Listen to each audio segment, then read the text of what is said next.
Yo, what's up, everyone?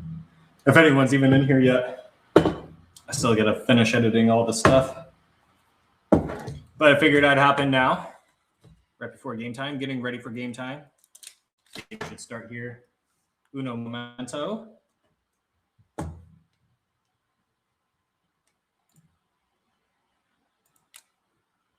make some edits here. Let's see. Oh, yeah. That.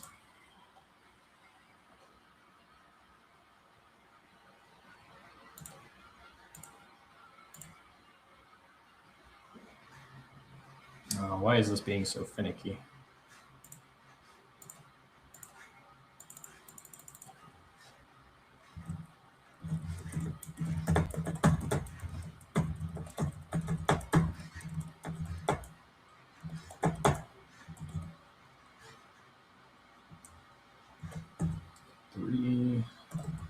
Can't believe it's already March. Jeez, the month of February truly flew by. Now I'm realizing I don't even have my microphone to my mouth. Sorry if you guys couldn't even hear me. What's going on?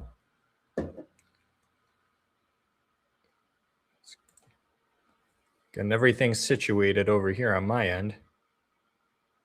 I hope that all saved.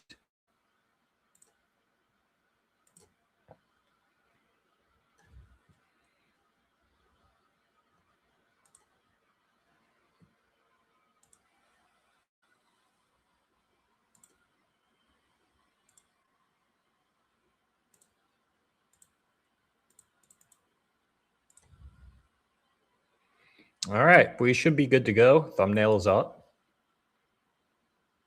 Title is up. Next is just waiting for this game.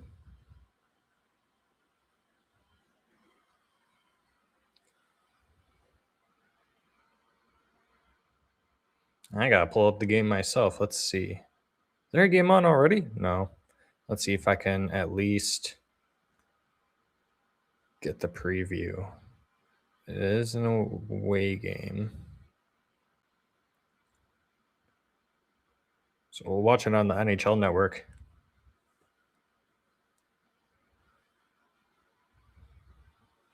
Maybe not. Maybe we'll put it on the home feed because they're just showing a game from yesterday. Penguins versus Golden Knights. 5-0, Pittsburgh. Dang.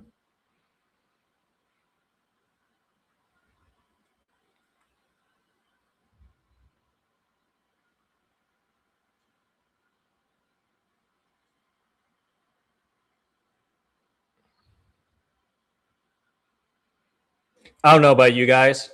I'm definitely getting in on the Detroit Sports Net thing, whatever that is that they announced, or it's their own channel.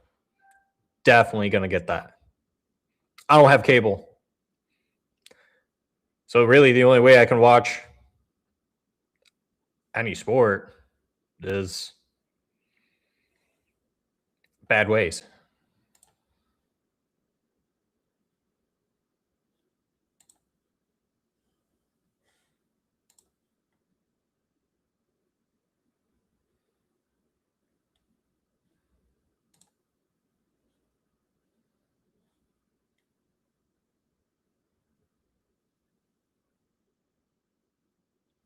Dang, my stream is blurry. Let's see. How do I fix that?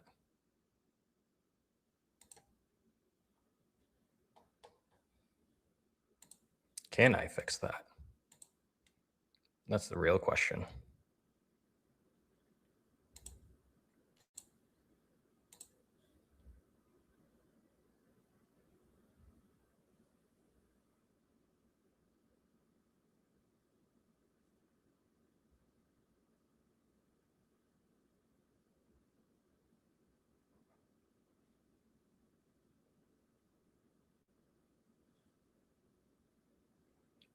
Looks a little better, I guess, if I don't move too much.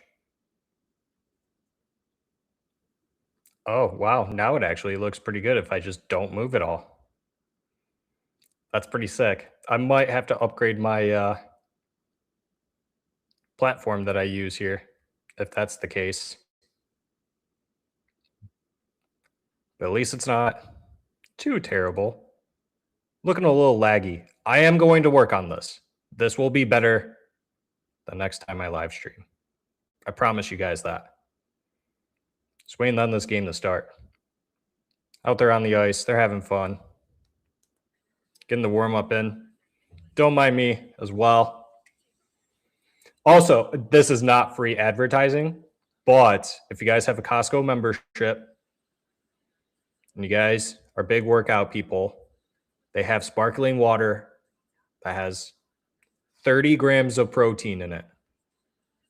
It tastes absolutely unbelievable. Blue raspberry lemonade.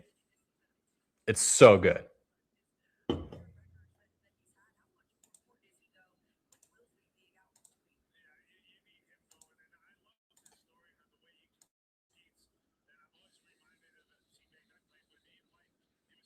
So at 720p, I'm very laggy. And if you turn down the quality even more, it's worse. I just don't move, Zach, and everything will work out fine.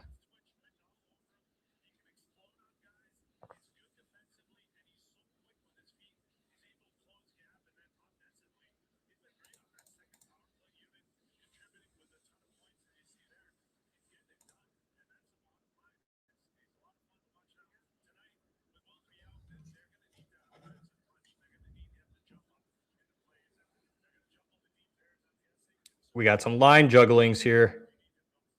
Let's see what they posted.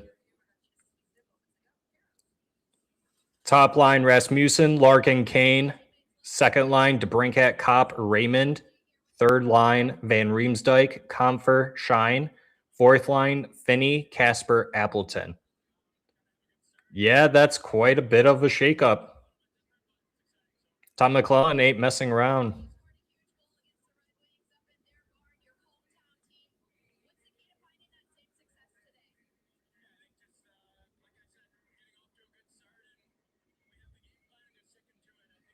That is a crazy shakeup.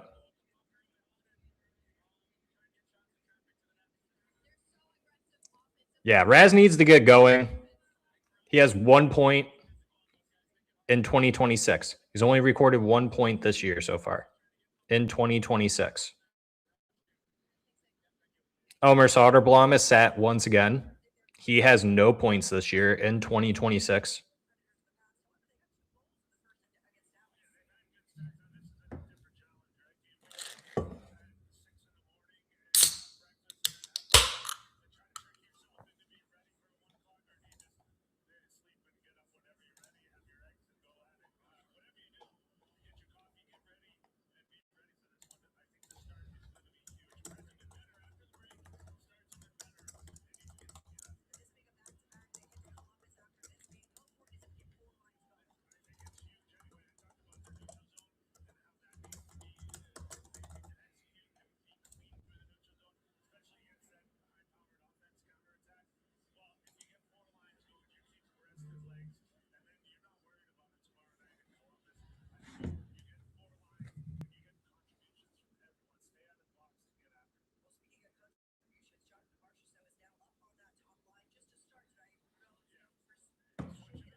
Yeah, if I don't move, it's not too bad. But I know that's not ideal for everyone watching.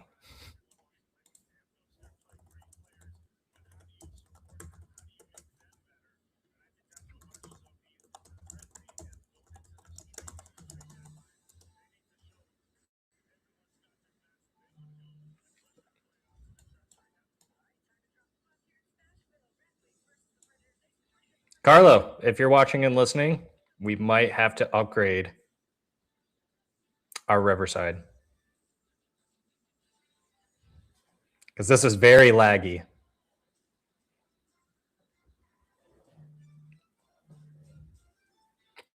And I was going to do it straight from YouTube, but for whatever reason, it was capturing my camera only in black and white.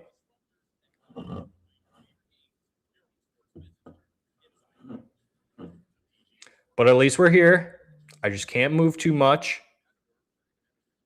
So at some points, I might be motionless most of the time. When we score, I will be very motioned. Motion in the ocean. No, I'm just kidding. Totally kidding. But once again, not free advertisement. Carlo, I told you about these. I hope you got these at some point, buddy. If you have a Costco membership, they have protein sparkling water, blue raspberry lemonade. This is free advertising. They do not sponsor us. They are just really good. If you work out like I do, it comes in clutch if you just want something super quick. Oh, I look fine on live? Okay, that's good to know. On my end, it kind of looks booty. So that's good to know.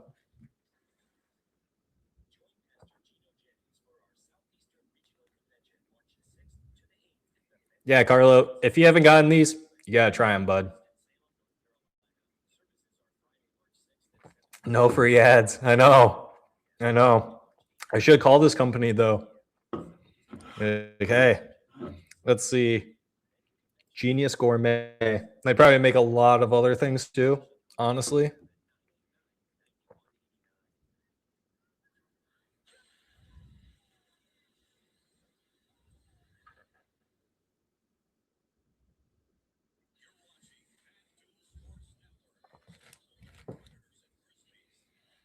All right.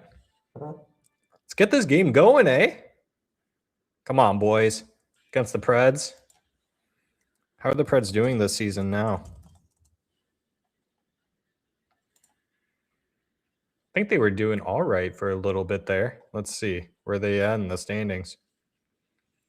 They're not that far out of a wild card spot, actually, out in the West. They're just 3 points out of it.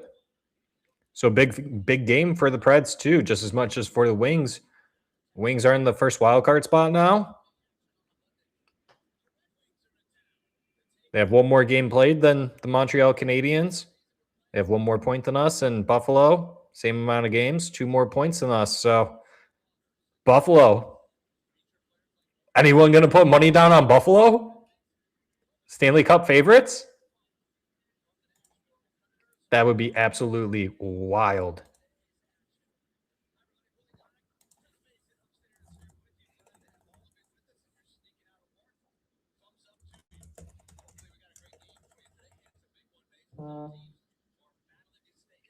Minnesota claims Robbie Fabry per Elliot Friedman. Damn. Could have been a nice reunion. Could have put him on like the 4th line, or could have been an extra player.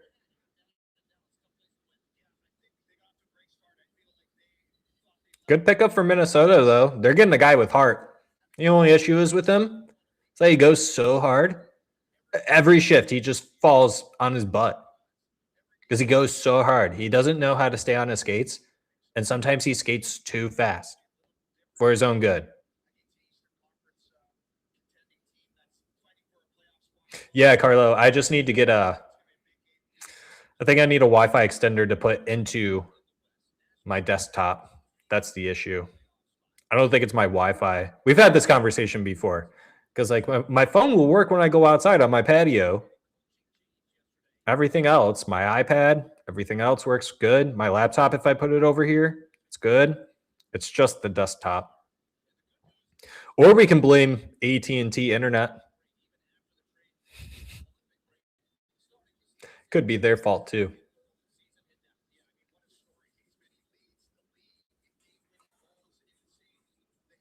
30 goal seasons most by active players. Ovi 19, Crosby 13, and Steven Stamkos 10. Wow. Good for him. I wonder if he gets traded. Who even is? Did Nashville get a new general manager yet? Did they put someone else in there? I'm curious what kind of mode that they're in. Just talked about how they're just a couple points outside of a wild card spot. Trade deadline's this Friday. I mean, if you're out by Friday and a team comes knocking for someone like Stamkos or just about anyone else on the Nashville Predators, you're probably going to take the phone calls and you're going to at least listen. Correct me if I'm wrong. I don't think they really have too much in their pipeline either. I think they have a lot of draft picks, though. Yikes. Red Wings in their last 7 games, 2-4-1. Yikes. And they went 2 for 2 in February. All away games. This also is in Nashville. 2 p.m. start, midday game. Absolutely love it. I'm here for it. And I think it's really cool that the NHL is trying to get more looks over from Europe. Because, 1, for them, that's revenue. 2, it helps out the players in their negotiations going into CBA talks through the NHLPA and everything to be able to get more money for these players as we continue to evolve within the National Hockey League. So I do really like that. They should do more global series. Instead of doing them at the start of the season, I think it would be pretty cool if you allow teams to do them like midway through seasons. It's almost kind of like rewarding some teams. I guess you give them a little mini vacation, or maybe their girlfriends or wives or whoever. So I don't know. The NHL definitely could do a lot. There's a lot of ideas that they could run with, and it is really cool to see them actually start to implement more now.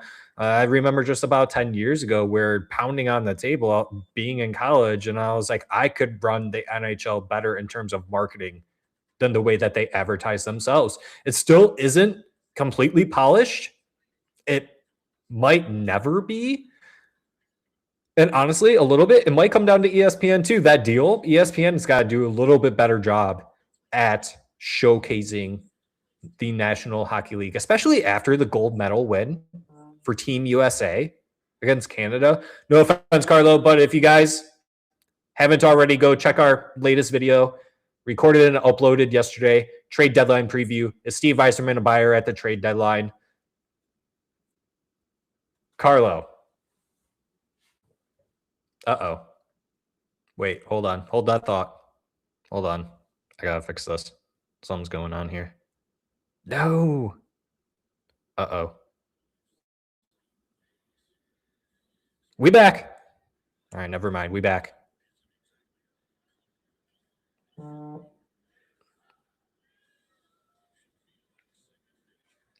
I lost my train of thought anyway, so forget whatever point I was trying to make. It'll probably come back to me at some point, but man, what is going on with my stream over here? Not this stream to you guys, but the stream I'm using to watch the game.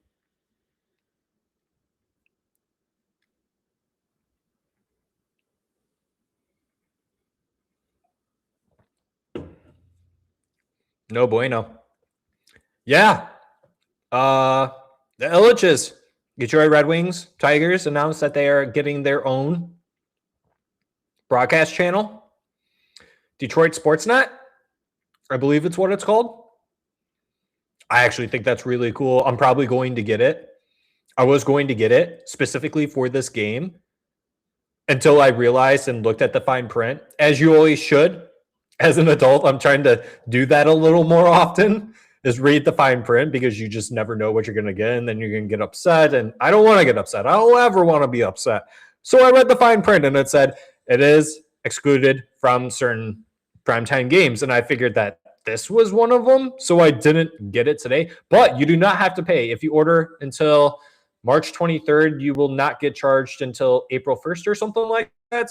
So basically, if you do it now, you get all of March free. So that's free Red Wings games, free Tigers games. I'm not sure when the Tigers season starts up here. It's usually towards the end of March. Sometimes it falls on my birthday, March 31st. I share a birthday with Gordie Howe. Love that man. Never got to meet him. Wish I did, but I still love him. We share the date.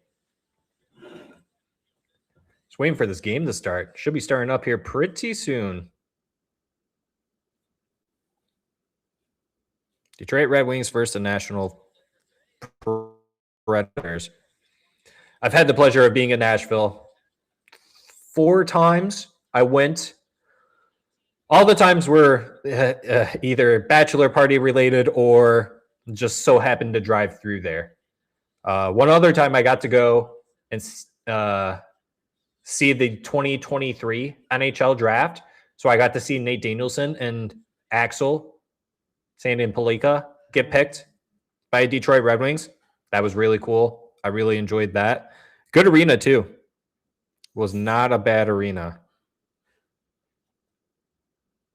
I got to meet Connor Bedard. I think I posted a video of that on our YouTube channel. If you guys want to go back and see that. I didn't have him sign anything. I did have a t-shirt. I didn't have a pen. I didn't have a jersey. And I knew I was going. So it was bad on my part. I think part of me at that time was like, well, he's going to be a Chicago Blackhawk. So like, why would I want that? But looking back, I goofed. And I know I did.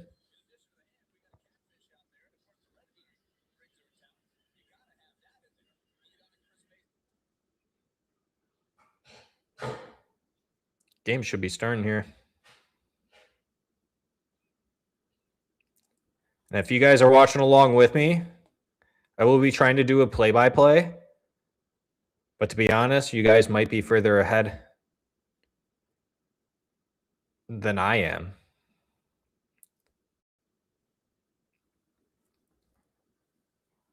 But after today, I will be signing up for that Red Wings and Tigers subscription. Detroit Sportsnet, whatever it's called. I'm definitely getting that. Carla, you going to get that? You probably have cable.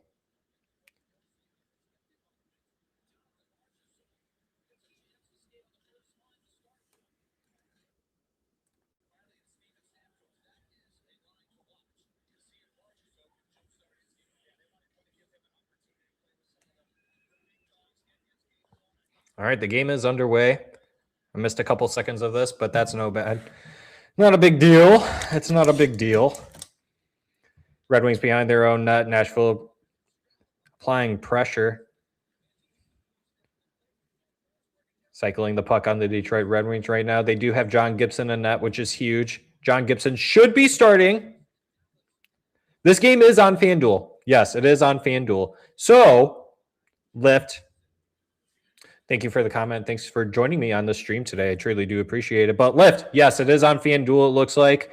So if you do want to sign up for that Detroit Sportsnet thing that they have now for Detroit Red Wings and Tigers, you might be able to watch the game on that today. There might be complications. It is new, how much traffic they're getting. So who knows? Just a fair warning. But I was going to sign up for that today because it won't charge you until April 1st. I was just going to do it monthly rather than until the playoffs because I don't really watch baseball. Baseball makes me sleepy if I watch it on TV. But if I love going to a baseball game. And with Detroit Red Wings with a good opportunity there and a broken stick. Jesus, good save there. But the boys were shooting hard. Nashville Predators coming back quickly with an opportunity on their own. Good defense there by the Detroit Red Wings. Moritz Seider now with the puck. Oh, that's not Seider. No, that's Johansson with the puck. Moving it up. Casper going in. I want to see this fourth line do some work. Casper, Finney, Appleton.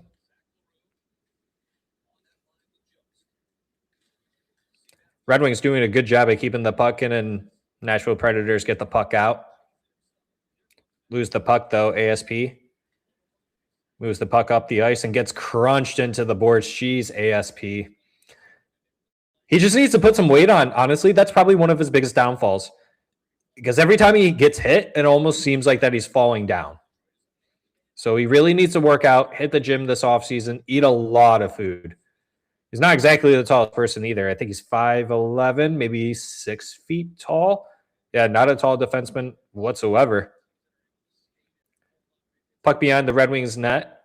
Wings clear the puck out. Darren Larkin carrying the puck up the ice. Backhander on net. Saved by the Nashville Predators goaltender.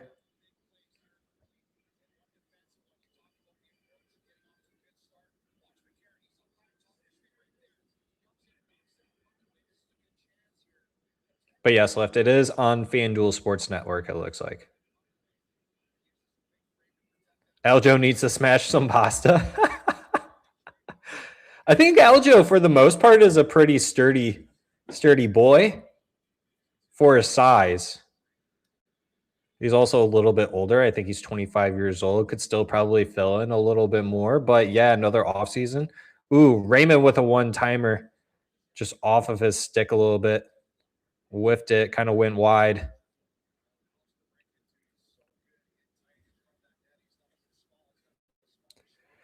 Red Wings going back up the ice. Entering the zone there. Simon Evanson kind of dumped the puck a little bit. Losing it there.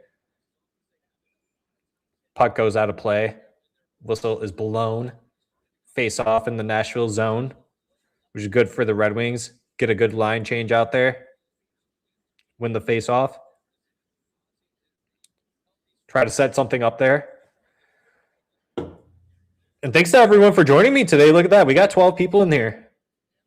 They'll come and go. I know that. But if you guys stick around, I truly do appreciate it. Hope everyone's enjoying their Monday, 2 p.m. action, midday hockey. Detroit Red Wings versus Nashville Predators. Big important game for both teams, honestly. Nashville Predators are 4 spot or points out of a wild card spot. Red Wings are first in the wild card, and we really want to pass the Montreal Canadiens. The Buffalo Sabres, they have 2 points on us. Montreal has we're tied in points with them, but they have 1 less game played than we do.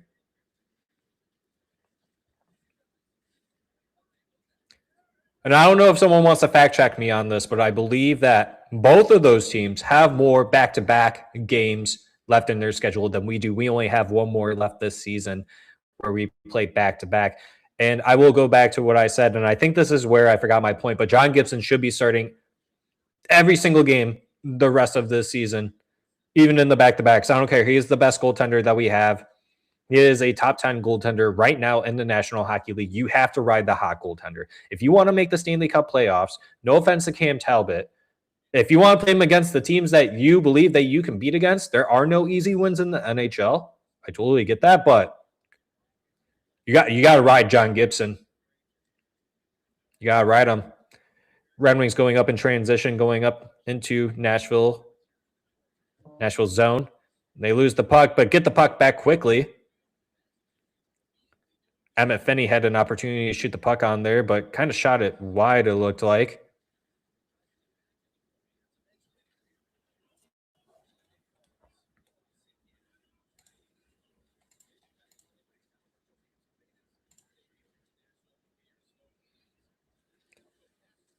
Oh, and speaking of Emmett Finney, he scores! Marco Kasper with the shot on the net, and Emmett Finney there to collect the garbage and put the puck in the back of the net. Detroit Red Wings lead 1-0 early in the first period in this game against the Nashville Predators. Let's freaking go! Let's go!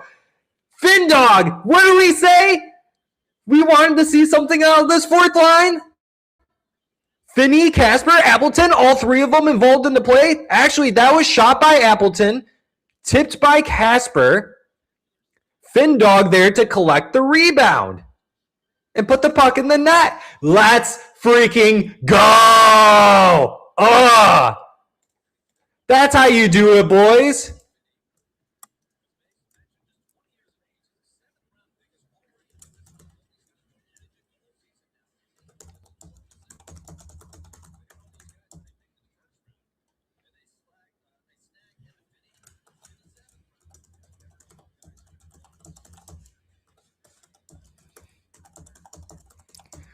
Ooh, Nashville coming back and getting a good opportunity. They didn't like that they get scored on. Oh my goodness, what a save by John Gibson!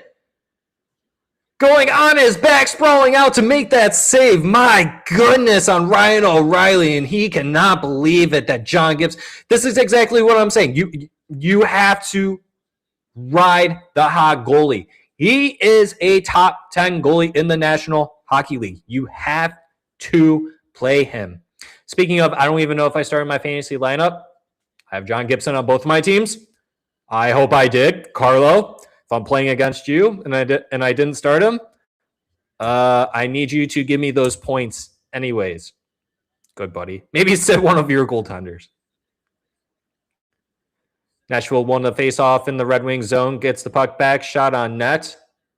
Red Wings collect the puck in the corner, going up in transition. Loses the puck in the neutral zone. Nashville Predators going back the opposite way.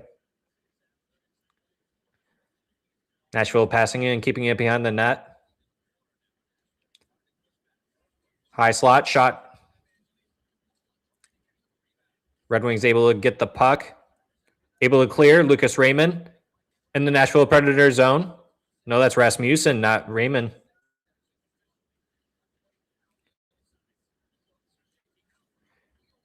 JT Confer and Kane out there, keeping the puck in the zone. Dominic Shine applying pressure on the Nashville Predators. There you go. Red Wings keeping the puck in the zone still. Good forechecking pressure here by the Red Wings to keep the puck in the Nashville Predators zone. Big hit there on ASP too, and he just did not like that and gave him a good cross check back. Good on ASP there. You got to defend yourself in this league, kiddo. Red Wings back in their own zone. Pass it behind the neck. ASP dropping the pass back. Oh, here we go. Red Wings, good shot on net. I believe that was Alex DeBrincat or some. I can't tell who that was. No, that was Marco Kasper with a good shot on that there. That fourth line back out there. Applying the pressure on Nashville Predators.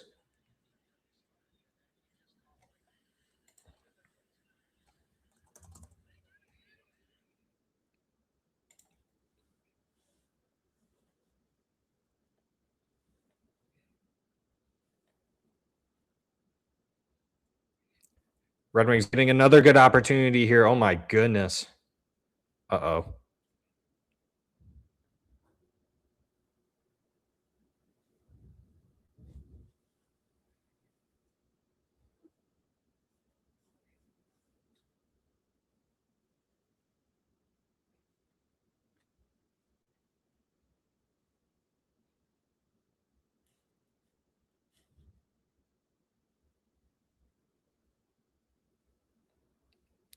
Hold that thought, everyone. Sorry, guys.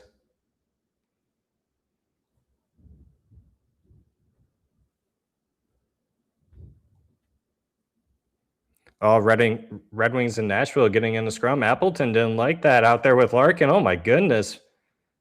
Punches flying out there.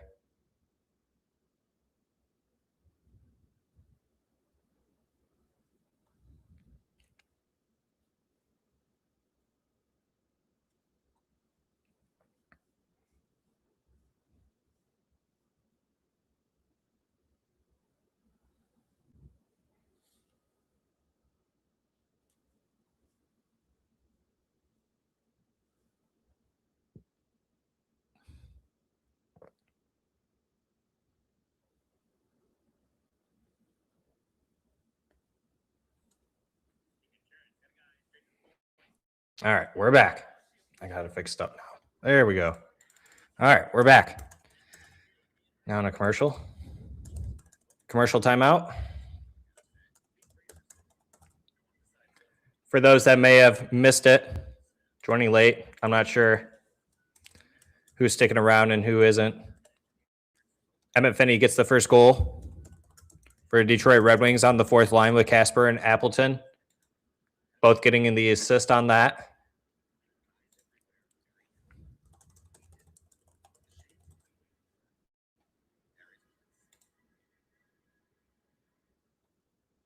What is this GIF? Carlo, if you're listening to this, go look at the GIF of Emmett Finney.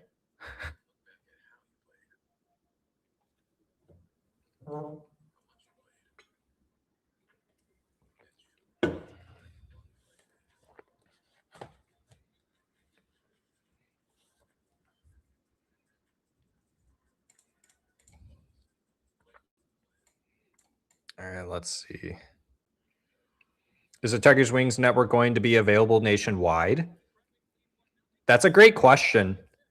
So when I did a little clicking into it, it is through the MLB network, I guess. It wanted me to sign in with my MLB account. I don't have an MLB account, Major League Baseball account. So that's a great question. I'm not sure. Probably, though, if I were Illich, you do everything you can to make that possible.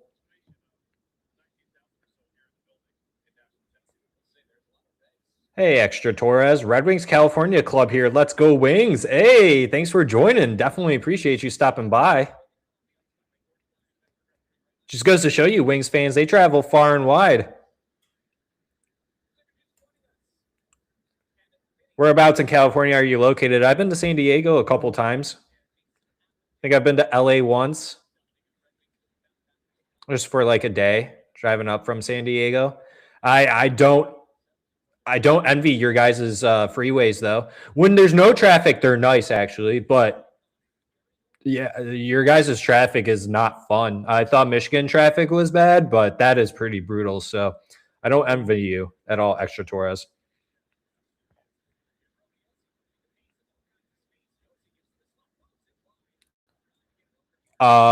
Who's on the wing with Larkson Razor? It's Michael Rasmussen. They put Moose up top with them.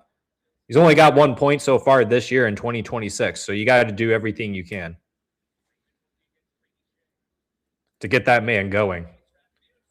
Ooh, speaking of Rasmussen with a good shot there and a nice pass from Dylan Larkin. Red Wings are getting they're doing a really good job at taking advantage of their opportunities here in this first period. High shot from Raz. Good save from the Tendi. Is that Saros? I can't tell. Number 74.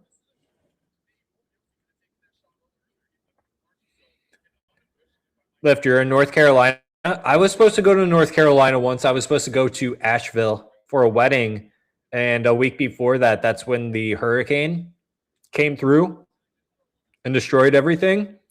So I was really sad about that. I was really excited to go there, and it was during the fall time. I had to go to Pittsburgh instead, but that was really, it was a good time. It was a good wedding overall, but had your heart broken on Saturday. Yeah, Canes. Yeah. Moose nice snipe the other day. Unfortunately, offside. Yeah.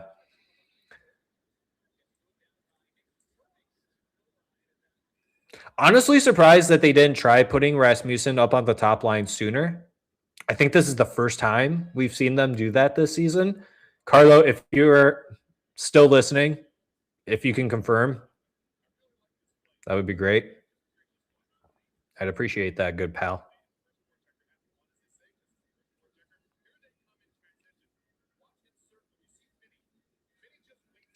We'll say give credit to Tom McClellan right now for putting that line together.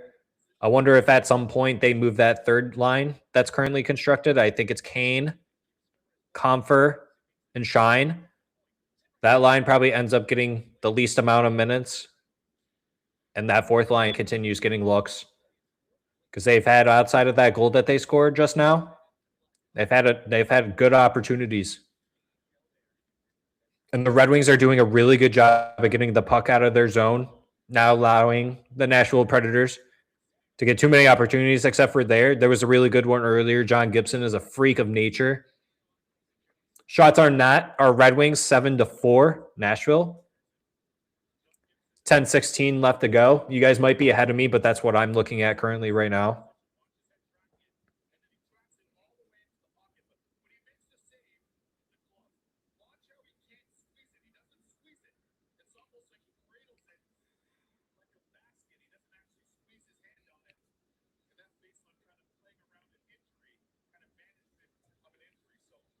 Line 2, Cat Cop Raymond.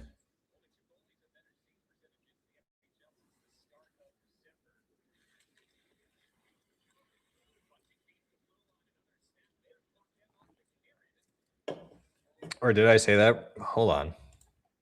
Did I say that right? What are these lines?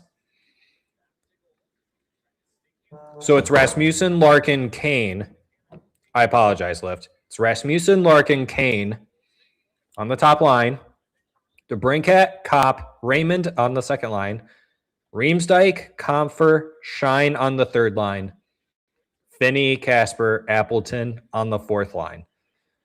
Defense pretty much stayed the same. Rasmussen and Larks and Kane on the top line, which is a very interesting combo. I'm not sure what the reason is to put Kane on the top line. You obviously want to give them looks. And here we go. Alex DeBrincat, Lucas Raymond. Oh, my goodness. A couple of good opportunities there. Red Wings still holding on to the puck, though. More excited that Alex DeBrincat. Lucas Raymond trying to get that puck from the pass on Alex DeBrincat. Nashville Predators able to clear the puck. Here comes Steven Stamkos coming into the Red Wings zone. Going behind the net, but Red Wings apply good pressure on Stamkos to get that puck. Unfortunately, it does not get out. Nashville collects that puck again, going around the net. Put in the slot. Yeah, did that hit John Gibson's glove? It either went wide or John Gibson got a glove on that. But here comes Lucas Raymond coming into the Nashville Predators zone, dropping down for DeBrincat. Tries to put a pass over to Larkin back door, but couldn't collect that puck. It was stopped by the Preds there.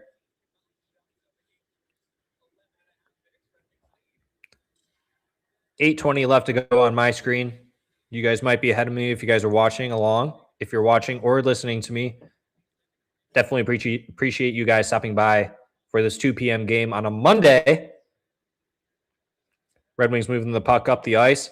88 going in, chasing the puck. Little boar battle there. Kane wins the puck. Working with the shot and freaking good save by the goaltender. Oh my God, I believe that, dude. Dylan Larkin wants that one back for sure. Nashville with the puck in the Red Wing zone. Bernard Docker applying pressure. Nashville Predators lose the puck, get out of the zone.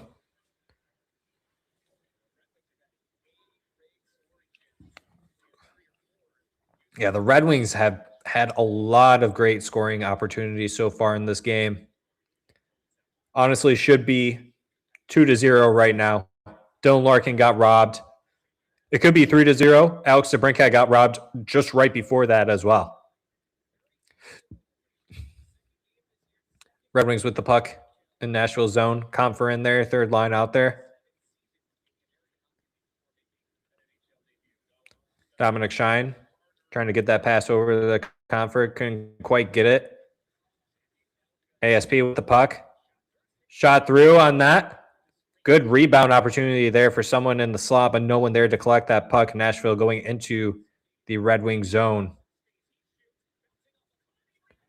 Oh my God, John God Gibson. My John God Gibson. Play on word like Carlos says. Red Wings able to get the puck out of the zone to be able to get themselves a change out there. Oh, Red Wings steal the puck. Casper, Finney, Appleton line out there once again. They lose the puck, though. Good forecheck there by Finney. Forces the Nashville Predator to kind of dump it in there. Red Wings get the puck in their own zone. Edmondson up to Sider. Sider dumping it into the Nashville zone. Red Wings get the puck quickly. Big hit there by Casper. Finney with the puck. Simon Edmondson. Shot on net. And the Red Wings score! The Red Wings just scored. Who scored that, though? As Simon Edmondson throws the puck on net, Casper, I believe, was the guy out in front and hits, and Nashville Predator fell down and the goalie went down or something. That was a really strange goal. We're going to have to see that one again. But 2-0 Red Wings. Ref so far called it a good goal as it stood on the ice. Goaltender interference. They're going to have to review this one and call it back. Looks like they will review it, though. I just want to see the replay. That was so strange. What happened? Oh no, they took the goal away.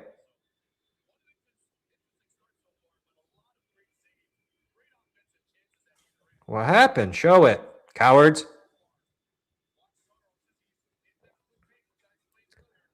Goaltender interference by Casper coming in through the blue paint and then hit the goalie's glove.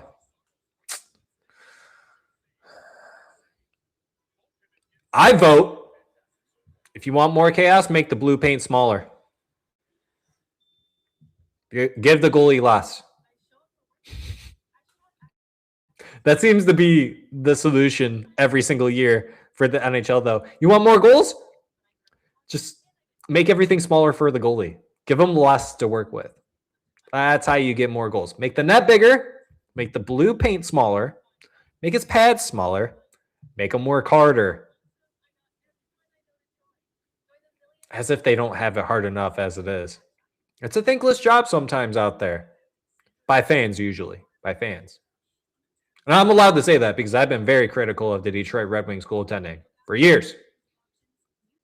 As well as on this show. On this podcast. Thanks for joining me. If you guys are joining me on this beautiful Monday, it's 2:30 p.m. Eastern Time. Red Wings versus Predators. Red Wings up 1-0. They just scored again, but it is called back due to Casper goaltender interference, skating through the blue paint, hitting the glove of UC Saros. Shenanigans! I'm calling shenanigans. Don't worry, this is just sparkling water. It's really good. It's got protein in it. No free ads. No free ads. As Carlo would say. No free ads.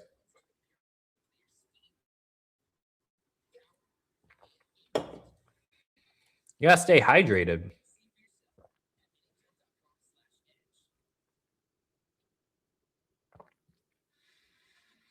Myers declining trade. I said it on our episode, our most recent episode. Lift, if you haven't seen our most recent episode, go ahead and catch that. Talks about Myers, a couple of other players. They're linked to the Detroit Red Wings for the trade deadline. It's fine if Tyler Myers doesn't want to come here. It's not the end of the world. It's not the first time that a player has said he doesn't want to come live in Michigan or near Detroit. It's not like you actually live in Detroit, the city, but it is what it is. There's nothing you can do about it. That's whole part of having control in where you go and work out of, right? So good on him for exercising that right, as you should as a player. You know, you don't want to move to anywhere. So maybe he changes his mind. It's not like that this is a bad place to live. I'm just a half an hour north of Detroit. I live in Metro Detroit, the suburbs, if that's what you want to call it. Michigan in general is not a bad place to live. Detroit is not a bad city. I go down there all the time. I got a buddy who lives right across the street from Little Caesars Arena. Go and hang out with him all the time. Go to Pistons games. Go to Red Wings games with friends. We'll go out, hang out, go walking around. I got other friends that live downtown too. Detroit's a really cool place. Trouba Pass too. That was a whole thing though that was going on. Lift. I think that something went wrong there, and I think it was because of the media. This is just my own personal take. I don't know if this is actually true. I think the media ruined it, but also the understanding was that Trufa's wife was a resident to be a doctor and was in residency there in New York, and so didn't want to leave her there. She can't leave because that's you can't get out of residency. That's not how it works. So can't just get up and go. And that's fine if Trouba doesn't want to come here. It's fine. But now I think it's the latter where some teams will or some players will want to come here. We're finally on that in that spot. But it is, I kind of understand where you're coming from though, Lift. And it's almost like, because you look at some of the other players, right? Like majority of the big name players that get traded and can decide where they want to go or go into free agency, seems like they're really only going to 5 to 7 teams. Florida Panthers, Tampa Bay Lightning, Dallas Stars. There's probably a couple other that I can't really think of, but and I said this to Carlo, when was the last time a big unrestricted free agent went to a Canadian team? Not someone who was already with them, not someone who signed an extension, but a legit unrestricted free agent. John Tavares? That was probably the last one at that time. Vegas, yeah, lift. Yep, Vegas, exactly. I knew I was forgetting one. How can you forget Vegas? But it sounds like you understand what I'm talking about, right? Like these players only want to go to specific markets, and can you really blame them? Not really. I mean, if I had the opportunity to go play in Vegas, I would love to live in Vegas. Once again, you're probably not living directly in the heart of it, just outside of it. Never cold there. That's a plus. You can gamble and party all you want all the time, really. Be a lot of fun.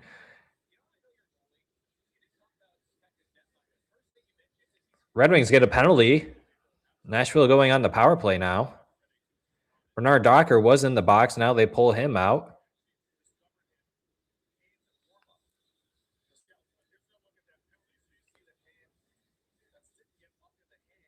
And it was Bernard Docker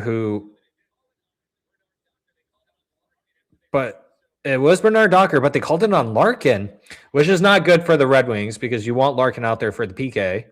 So the refs schmucked the Red Wings on this one. I don't know how they decided it was Larkin. That makes absolutely no sense. Should have been Jacob Bernard Docker. So if Nashville scores on this, the refs really gave it to the Red Wings then.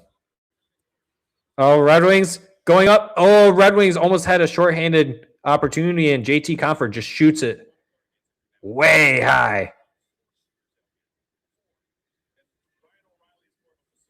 Part of me wants to believe JT Comfort could be a little bit better if he just goes to a different team.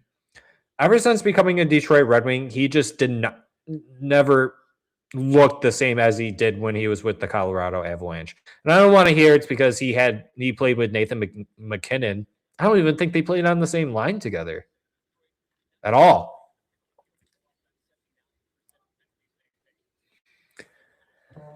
Part of me also wants to believe that Steve Yzerman buys out his contract next season. It wouldn't even be a lot.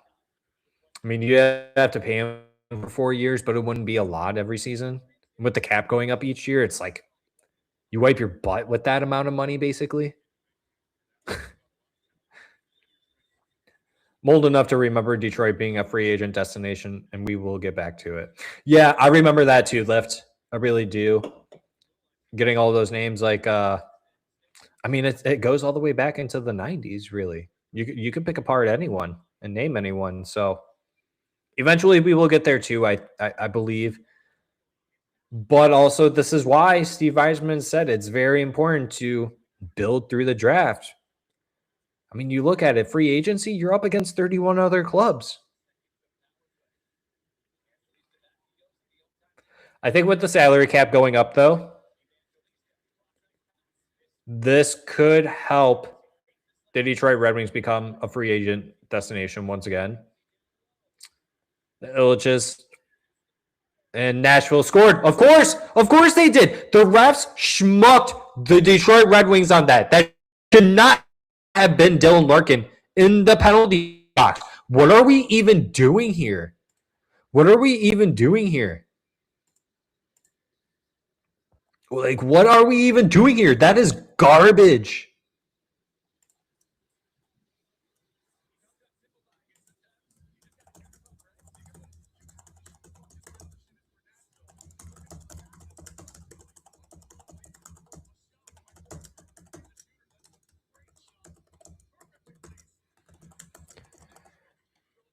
That makes me upset. I can't believe that.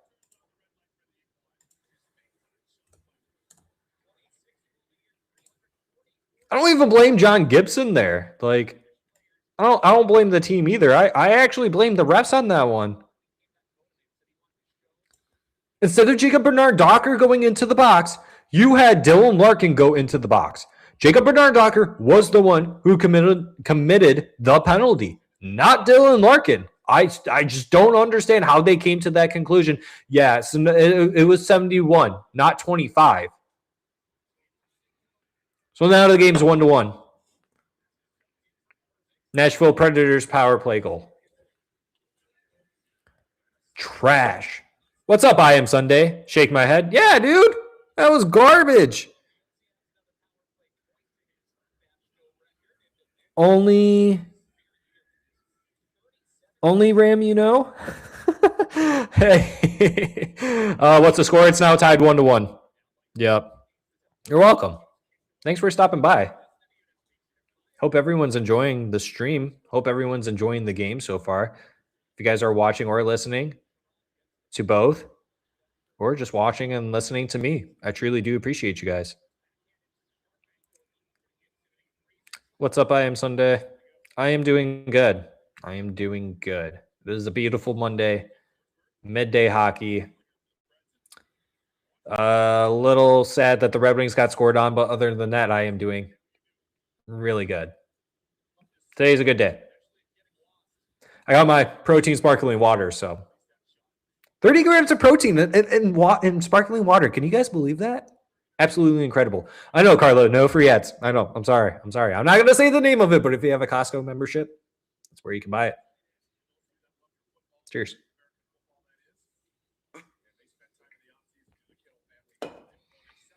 I got 1:35 left on my clock. If you guys are watching and or listening to me and the game, you guys may be ahead of me.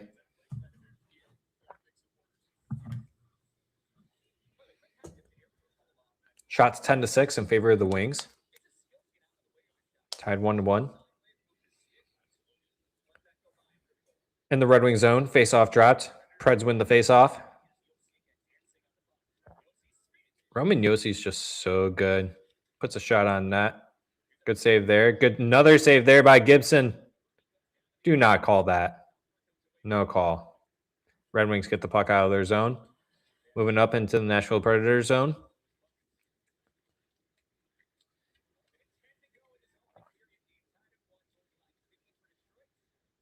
Right-sider with the puck and just slightly loses it. Can't control the puck. Nashville Predators now with the puck moving up.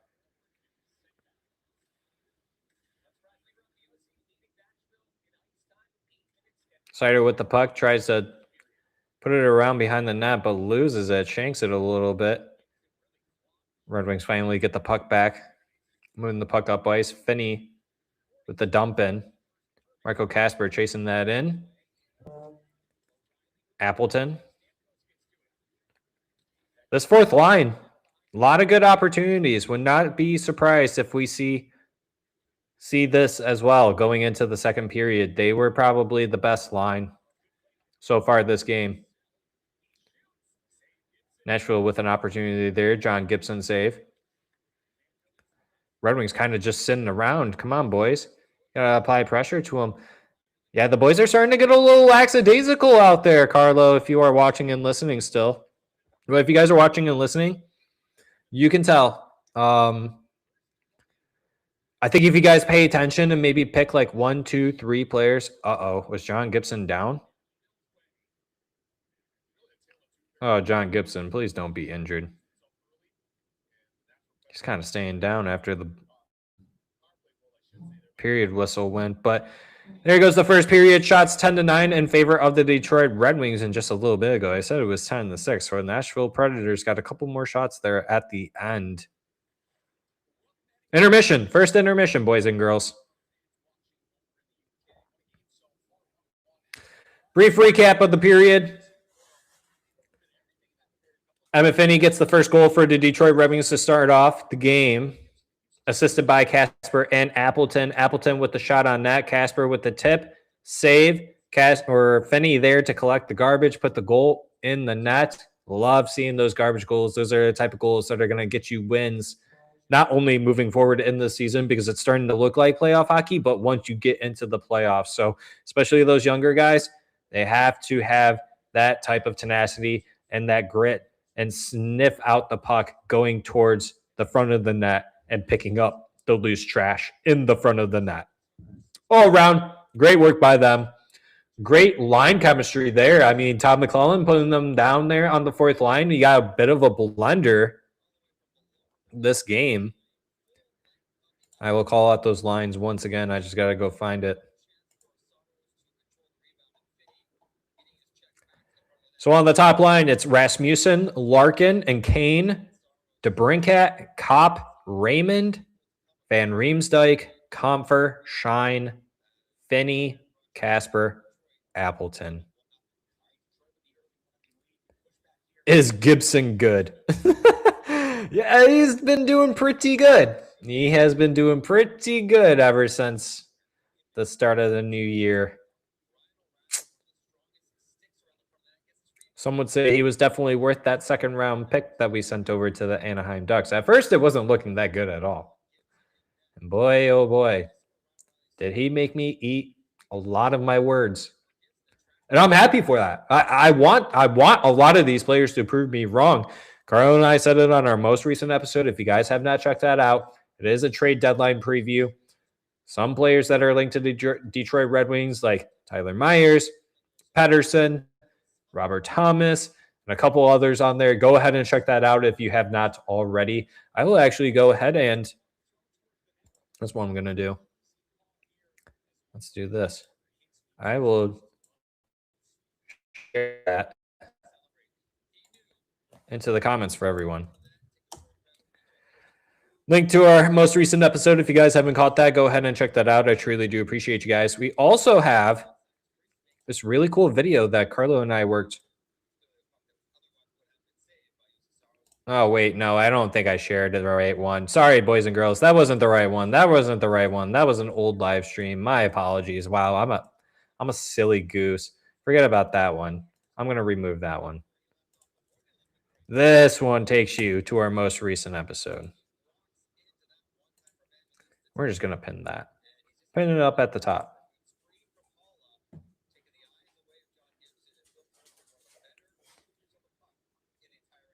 Oh, I believe he's good. They didn't really show more of John Gibson afterwards. So fingers crossed that he's good. I haven't seen any notifications come through yet, but we will know more once we get into the second period.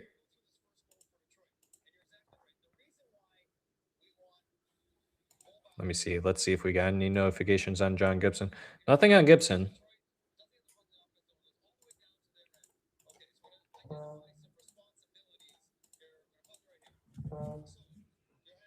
Wow, my phone's vibrating so loud. I don't know if you guys can hear that or not.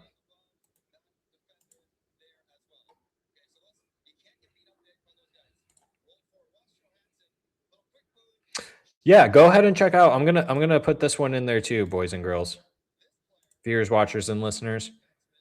Carla and I worked really hard on this one. Definitely would appreciate it if you guys went ahead and just gave it a like. Go ahead and watch it when you can. It's under 20 minutes long, but it's Dylan Larkin's 13 career overtime goals, and he is now the all-time leader in Detroit Red Wings franchise history for career overtime goals, passing Sergei Fedorov, who had 12. Some might be saying, though, hey, Sergei Fedorov didn't get to play on the 3-on-3 era. That's fair. That's very fair. But that's not Dylan Larkin's fault. The NHL changed the rules. It is what it is. Dylan Larkins honestly could get passed very easily. Someone who could pass that up could be Lucas Raymond.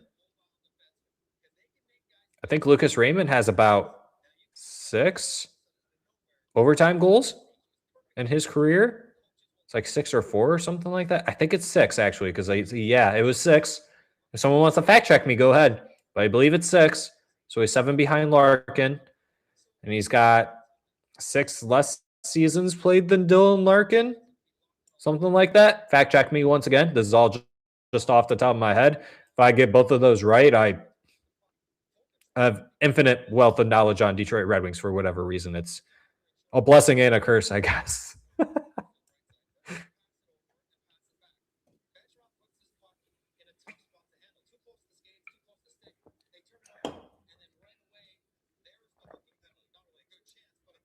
Crazy he didn't end up in Edmonton.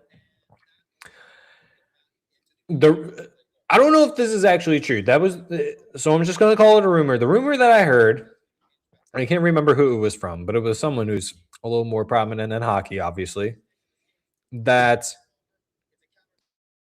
he was asked if he wanted to go to Edmonton but was told he would have to split time with Jeff Skinner, and he said no. And then decides to go to Detroit. And at the start of the season, he ended up splitting time with Cam Talbot. So at that point, we were all just, well, I was laughing. I shouldn't say we all were, but I was laughing. I was like, so he could have went and played with Connor McDavid, Leon Draisaitl over in Edmonton, signed not to, because he thought that he would actually be splitting time with Jeff Skinner, which is kind of laughable. And then decided to come to Detroit. Was kind of shitting the bed a little bit. And was splitting time with Cam Talbot. Either way, it all came and worked out. It all worked out for John Gibson. It worked out for the Red Wings, and I'm very happy. I think he's very happy. So can't really be too upset. Yeah, Edmonton's they're probably kicking their butts right now. They probably shouldn't have said you'd be splitting time with Skinner. Or I said Jeff Skinner, Stuart Skinner, my bad. I always get those guys mixed up. Jeff Skinner is the guy who plays forward, and then Stuart Skinner's the goalie. Or was it the older goalie that they had for Edmonton? I don't know anymore. They've had so many goalies. They can never figure it out. Connor McDavid is not going to be an Edmonton Oiler for the rest of his career. There's absolutely no way. And honestly, he's probably regretting signing that 2-year extension with them. Like, how do you not figure out the goaltending? That has always been your biggest issue. Outside of the Winnipeg Jets, you could probably say the Calgary Flames. Every Canadian team has an issue with goaltending. Good forwards up front, some defensemen. You can throw in the Senators there. They had one good season with Hallmark. Not so great of a season this season. Although I don't believe that the Ottawa Senators have the greatest team in general either. I actually do firmly believe, and maybe it is a little biased, but I do think that the Red Wings, even on paper, they have a better roster than the Ottawa Senators. Might be a hot take for me to say that, but 91 and 3-on-3 would not be something opponents would like to see. I mean, when it was 5-on-5, it was pretty much 5-on-3 for Sergei Fedorov at that time, I bet. Probably loved it. 91 or 13. I'm a big Pavel Datsyuk guy, but I still love Fedorov. I can't pick one or the other. I guess Datsyuk is a little more relevant to me. I got to see most of his career versus Fedorov's career. So I love both of them. I think they're both great Russian players, and they both brought dynamic styles to not just the Detroit Red Wings, but to the National Hockey League as well. And I do firmly believe that Pavel Datsyuk and Sergei Fedorov both were the number one players within the National Hockey League. At one point in time, both of them, you could probably say that. It was for Datsyuk, it had to have been when they won that cup, 07-08. So did you mean Stuart Skinner? Sorry, I'm trying to make sure I understand that right. Yes, Jared. Yes, I did mean Stuart Skinner, not Jeff Skinner. I always do that, though. I always get that mixed up. I don't know why it is, but not the first time, and it won't be the last. So bear with me. Just try to pick up what I'm putting down. Yeah, I think you guys always do a really good job at that. So thanks for joining me on the stream today, guys. Red Wings against the Nashville Predators. We're in intermission right now. Did you see that Trevor Van Riemsdyk might be available? Probably could get him for a third. I did see that, and someone made a call out to get the Van Riemsdyks back together. Trevor is a forward, right? No, he would be the defenseman. Trevor's the defenseman. I don't know. Let me look up Trevor's info, I guess. Trevor Van, never really thought about reading him, but I did see that someone put that out there. He's with the Washington Capitals. Are the Washington Capitals, aren't they in a wild card spot? I don't know why they'd be selling. Unless they want to obviously upgrade so they get a pick. get the cap out of the way, and then they just use that pick that they got towards the upgrade. Making my brain spin a little bit.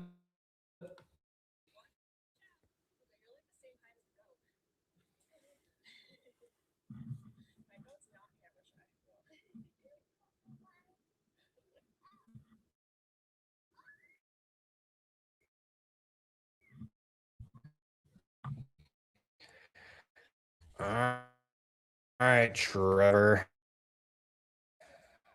Your stats. Let's see. Trevor is 34. I mean, shoot. Yeah, I mean, it's not bad for stats. 6 assists, 8 points, 68 pace for 12 points, and a plus minus 6. I'm gonna. Yeah, but what's his?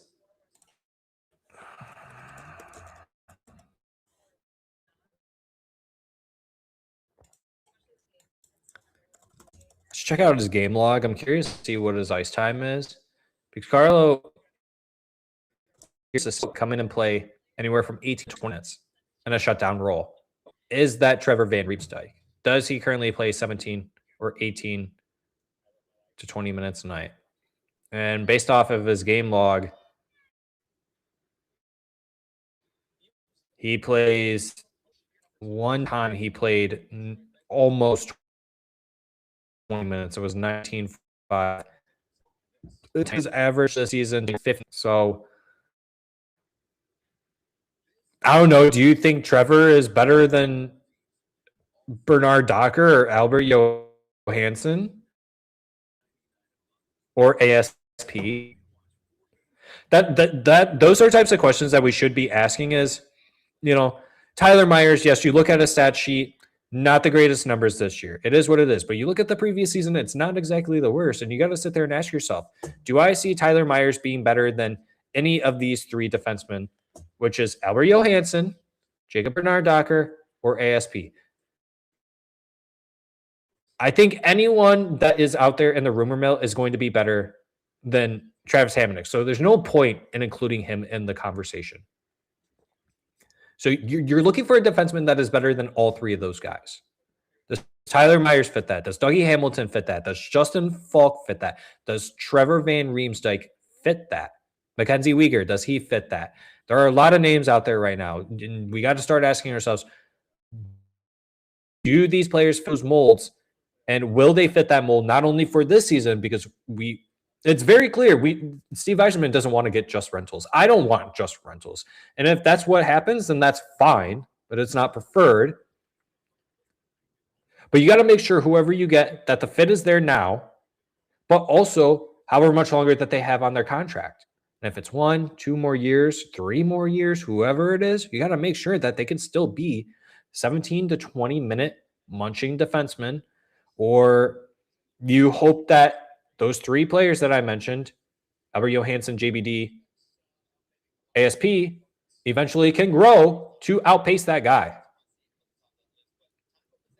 It's what they're looking for currently. That's what Steve Yzerman should be looking for. But to answer the question overall, Trevor Van Riemsdyk, I personally don't think he would be better than Aljo. I don't think he would be better than JBD. Maybe he plays really good PK. Then that could be where a lot of his minutes come from. Is he a third pair for the Washington Capitals? I have no idea. Can anyone answer that? Never really thought of his name, to be honest. So great call out there.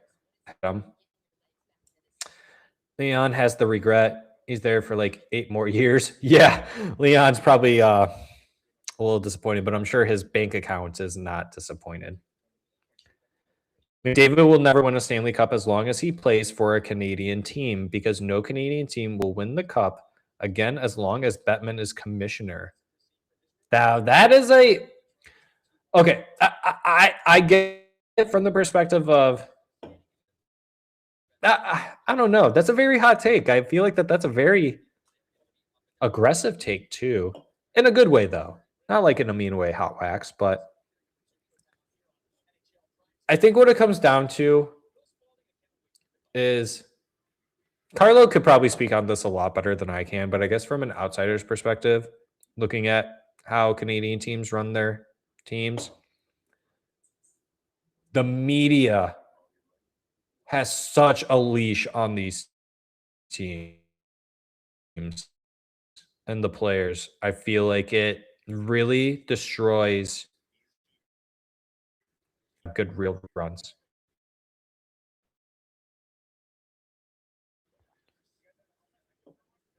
But we could probably easily say that's the only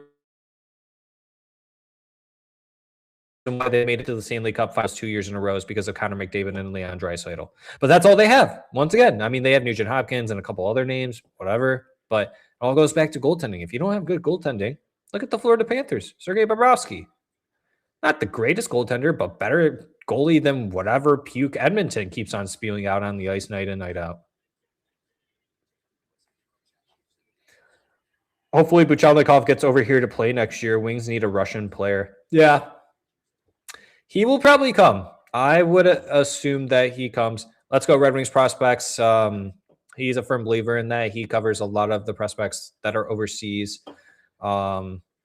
Maybe we'll get him on to come on the podcast and talk about that once some of those players actually start to do that. But I would expect Buchelnikov to come over at some point. He had a really bad injury, so we miss him. Get back up though. I think he's got making it. That's a couple. It's going to be a lot of fun. That team next year in Grand Rapids is going to be a lot of fun. I don't think Buchelnikov makes the Red Wings next year, but he'll start in Grand Rapids for sure.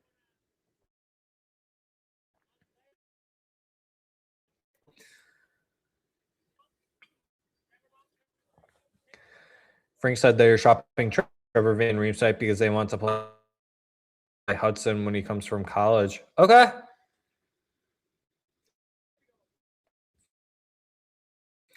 Then if that's the case, then Washington ain't getting a third for Trevor Van. Get Trevor for the depth sake of it. Rasmus Anderson was the D-man I was hoping for. Yeah, Carlo really liked Rasmus Anderson too. I think from the my thing was always looking at it from the perspective of ASP. I just didn't really make your sense for the Red Wings to get someone like Rasmus Anderson. I want the Red Wings to get a right-handed D, but not someone who has a lot of term or currently is on the last year of their deal and wants a long-term deal. I just don't want that. And I don't think the team wants that either.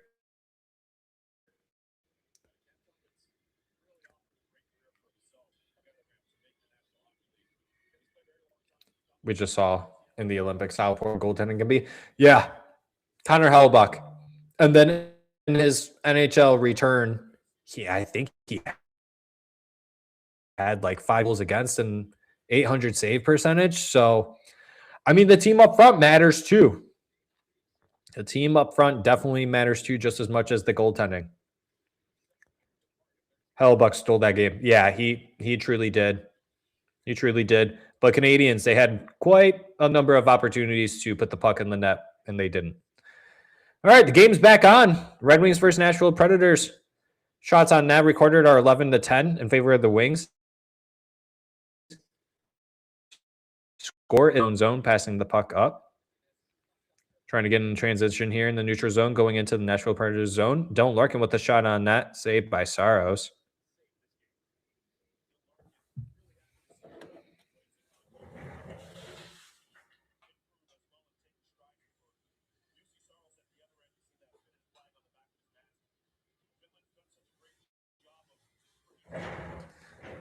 My dog is underneath the desk. Sorry, I was petting my dog. For those that don't know, I have 2 dogs. I have a golden retriever and an Australian shepherd. They're very good. You guys are probably shocked why you guys haven't heard of them at all. Here's one of them. What are you looking at? Do you want to say hi on the street? You want to say hi? Come here. Come here. Come here. You want to say hi? Come here. Come here, bud. Oh, yeah. Oh. Say hi to everyone, Zuko. This is my good boy, Zuko. Say hi, everyone. And here's my golden. She gets jealous. Okay, Zuko, you can get down. There you go, bud. Oh, there you go. I would pick up my golden, but she's in her bulking phase right now. And she weighs like a literal ton. Carlo can relate on that with me because he also has a golden. Goldens are just notorious. A little rough, not as much as exercise. But she's such a good girl. I love her. And Zuko. All right, back to the game. I suppose that's the curse of hockey being Canada's sport. Yeah. Wonder what's wrong with Gibson. Did they pull Gibson? I didn't see the notification. Let's see. To return to today's game. No! No! No! That is no bueno.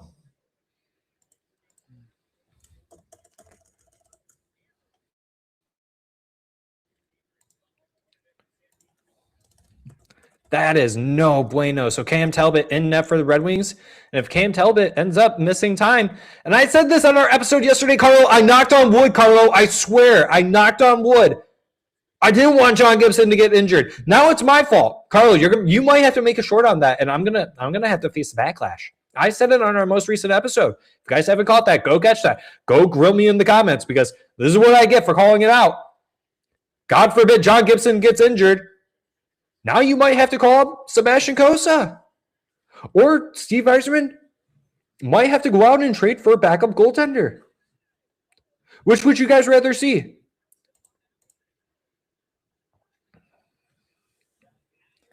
Would you rather see the Red Wings call up Sebastian Cossa, who deserves it?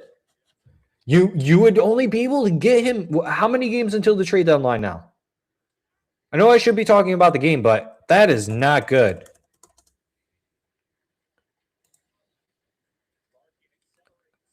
Oh, vey. Red Wings with a good opportunity there. Nashville now with the counter. Wednesday and Friday. So you have one game before the end of the deadline, which is on Friday at 3 p.m. Eastern time, and you play that night. So the Red Wings will literally have next to no time to figure this out for John Gibson. If John Gibson did get seriously hurt, which I hope he didn't, fingers crossed that he did not, but if he did, he's going to have to go get x-rays. He's going to go through all this testing. That could take a day or two. Then you got to call up Sebastian Cossa. Thank goodness Grand Rapids is only a 2.5 hour drive from Detroit or something like that. Maybe 3 hours, 3.5, whatever it is. Anyways. But now you might be in a situation that's going to be tough for Steve Yzerman, where going into the trade deadline, all you needed was maybe a top 6 forward, maybe a top 4 defenseman, one or the other. Both would have been perfect. One or the other would have been great. None of them would have been bad. Now you might be going into the trade deadline needing a backup goaltender. And who could that be? The Red Wings could go for, what's his name? Who are the Red Wings linked to? We tweeted it out. I can't remember. Why do I want to say Carter Hart? I hope it's not Carter Hart. I don't think it was Carter Hart. It was someone. No. Jordan Binnington. How would you guys feel about Jordan Binnington being a Detroit Red Wing? Would you like to see Steve Yzerman go out and get Jordan Binnington? Let's check out Jordan Binnington.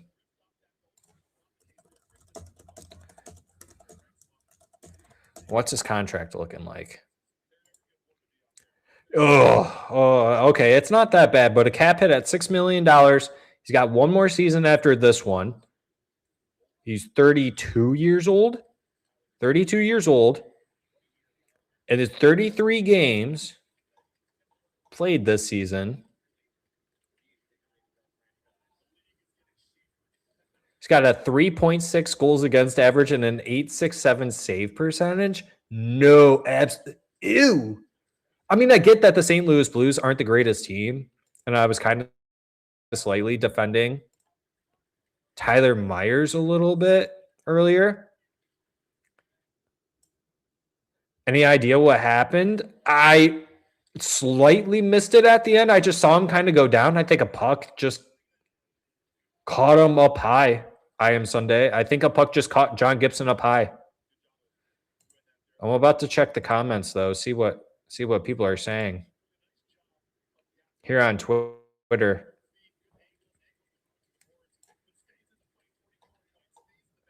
Oh no.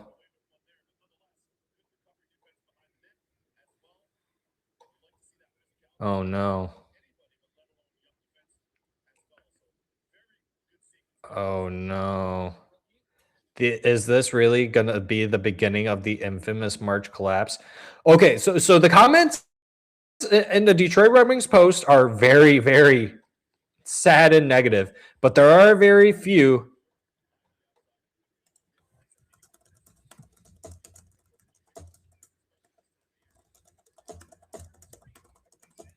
Sebastian Cossa, welcome to Detroit. That's what I'm posting in that.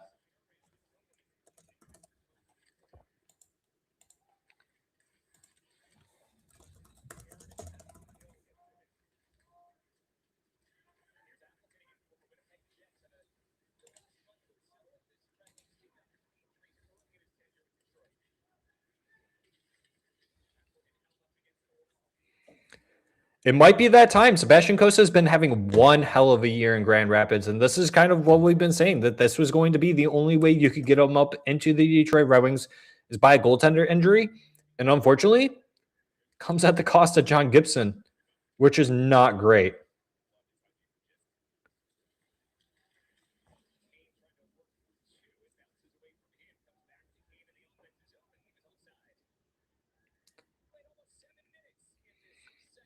Yeah, hopefully it's not long term for Cossa.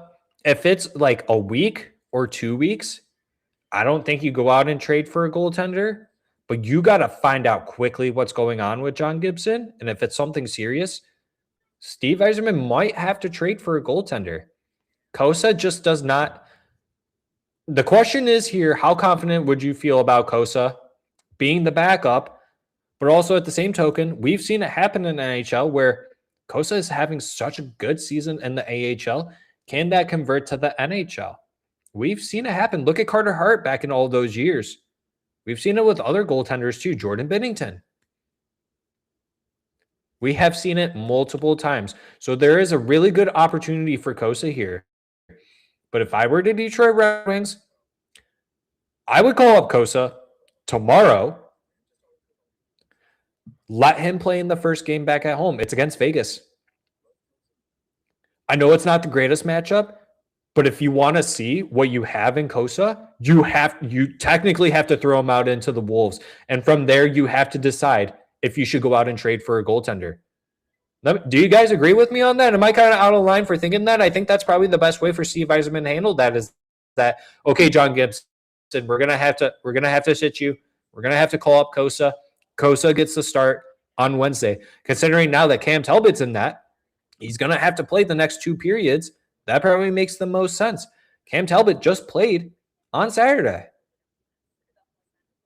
Oh, this is not good. If the Red Wings lose this game, this is not good.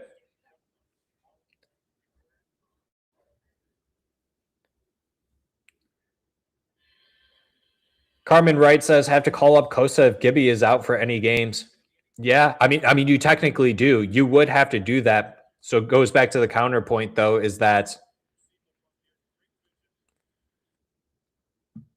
they have to play him against Vegas to find out if he could be the guy, the backup guy, or if he can be a starter.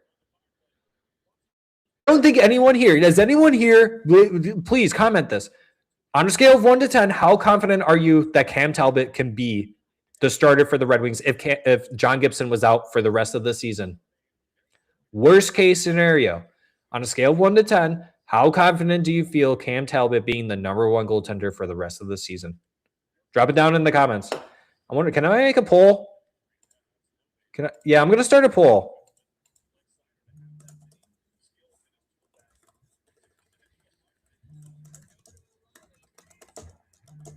And the Nashville Predators freaking score, dude. The Nashville Predators just scored. Now it's 2-1.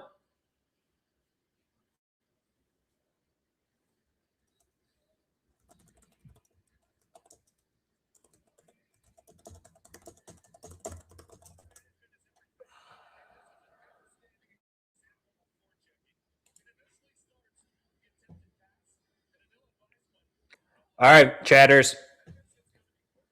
Pull up. Go vote.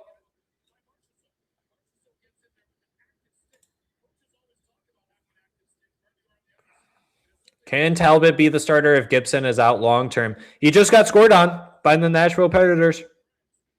Not even 8 minutes in the game. He faced 4 shots. Already let in a goal.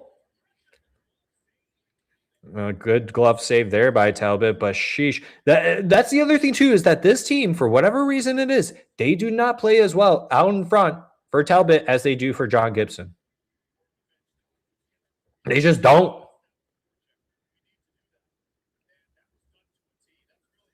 Let's see. Carmen Wright says it would pass on better. Basically, same contract as Gibson would be perfect, Jeff Chen said. Kosa and MBN while they're at it. Honestly, yeah, you might as well call up MBN too at this point, especially if you lose this game. I am Sunday says unlikely to return, so that could be positive wording. That seems unreasonable. Absolutely play him. Wilnong Tom says 6.5. I am Sunday says 7. Yeah, those are pretty high. If Cam Talbot is our number 1, we are smoked, Jeff says. Yeah. I agree. I 1,000% agree. I'd rather have Trey Augustine than Talbot. Yeah, but you can't pull Trey out of college. You got to wait for his tenure to end there. But if Trey did win, I don't know what they call it over there for the NCAA men's hockey. I don't know what their cup is called, but is it Ryder Cup? No, that sounds like golf to me. But I don't know. Whatever their cup is, if they win it, you could ride the hot goaltender and Trey Augustine. You could do that, but Kosa would be the obvious choice. Steve just got his excuse to sit on his hands. We may already be smoked, not scoring 5-on-5. Hey, the boys scored a 5-on-5 goal this game.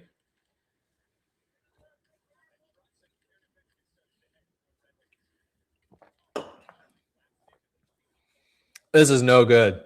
First, the ref shanked the Red Wings on that penalty. Should have been JBD in the penalty box. They put Larkin in there. Pratt score on the power play. John Gibson gets injured at the end of the first period. Cam Talbot comes in 8 minutes in, gets scored on with 4 shots on net. What are we even doing here? What are we even doing? Absolutely ridiculous. Poll is up. Go vote on the poll. Can Cam Talbot be the starter if John Gibson is out long-term for the Red Wings? I say no. Absolutely not. No.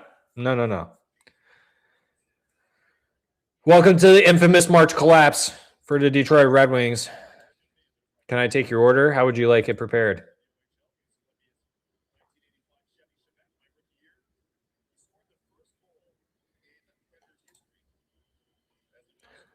All right, so that comment that we made on the Red Wings post about Sebastian Kosa, welcome to Detroit, it's getting a lot of love so far.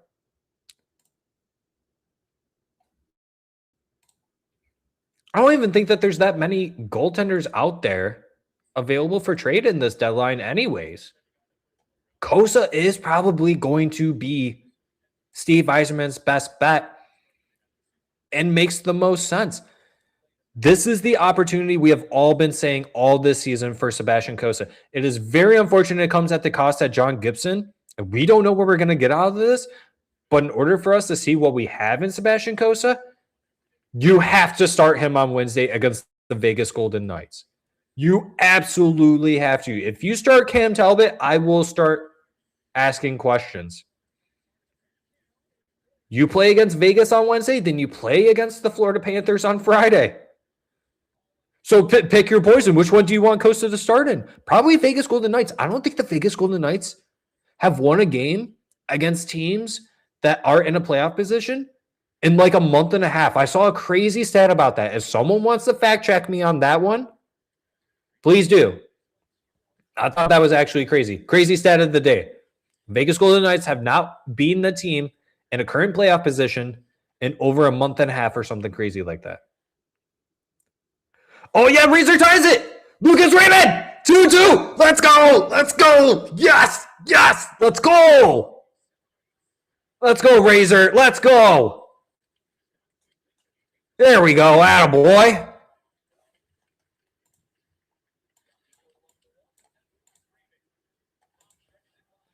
Let's go.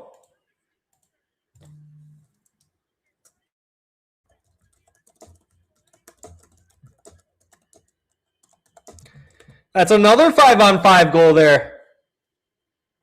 2 5-on-5 goals this game. Look at that. They've been scoring more 5-on-5. I mean, granted, look, okay, I get it. Like, they lost pretty badly against the Canes. But still, they've been doing better. Overall, so far in 2026, 5-on-5, scoring really hasn't been there, but it's picking up. But Steve Yzerman, that's not me saying that Steve Yzerman should not go out and do anything. Go check out our most recent episode. Detroit Red Wings trade deadline preview. Carlo and I talk extensively about what we would like to see Steve Yzerman go out and do. So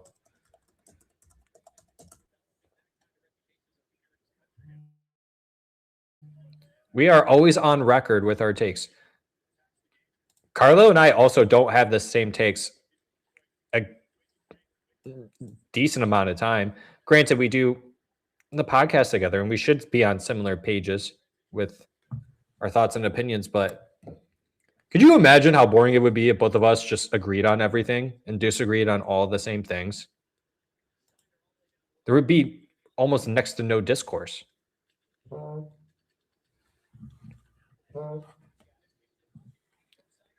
If we all just thought the same, I feel like life would be a little boring.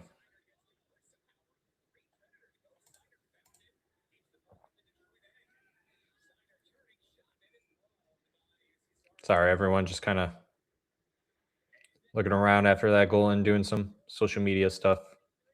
But yeah, Lucas Raymond makes it 2-2. It's commercial right now, but I think my stream I'm really far behind everyone, I think. I think that's my issue, so I gotta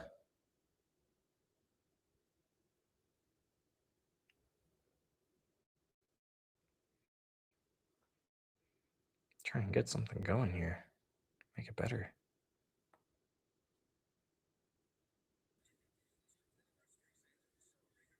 All right, there we go. All right, boys and girls, I will actually be right back. I'm going to use the restroom during this commercial break.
right. We're back and the game's back. Perfect timing.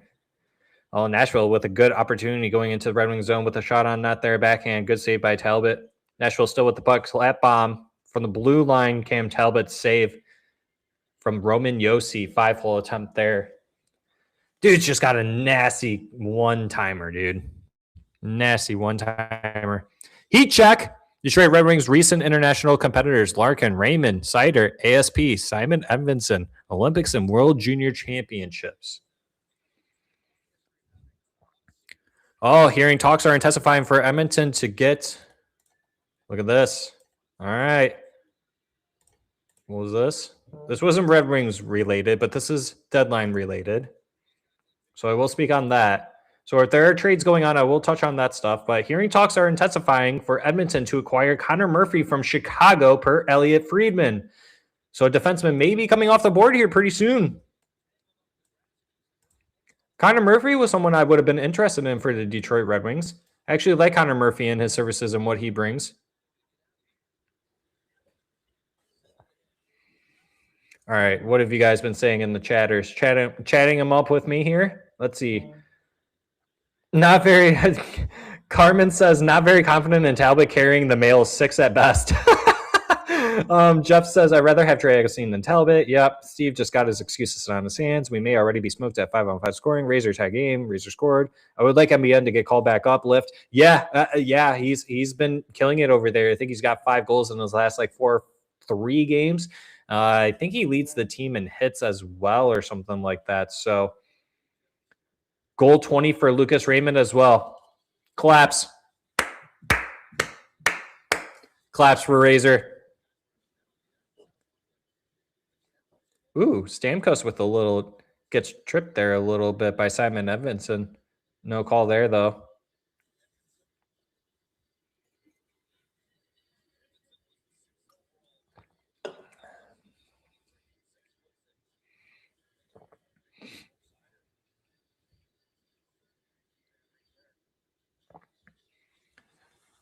Red Wings and Preds about to get the puck dropped here at the faceoff dot. 8 minutes ago in the second period. You guys might be ahead of me because I am streaming this game. Scores 2-2. Goal scorers Finney and Raymond, both 5-on-5. Both or one in the first, one in the second. Same for the Preds, one in the first, one in the second. Nashville Predators pushing the puck up the ice into the Red Wing zone. Good defensive play there.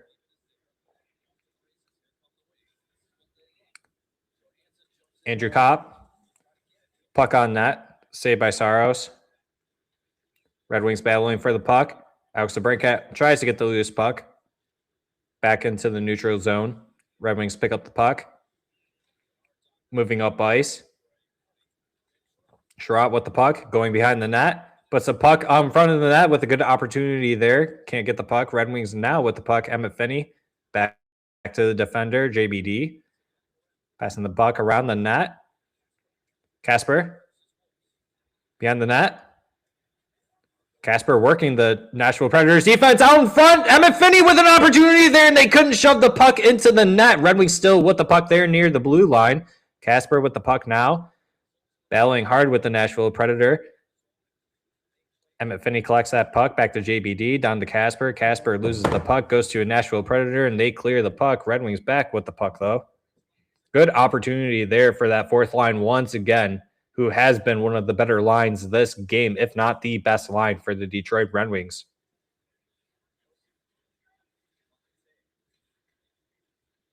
Nashville clears the puck out of their zone at the Red Wings blue line, trying to enter their zone as they do.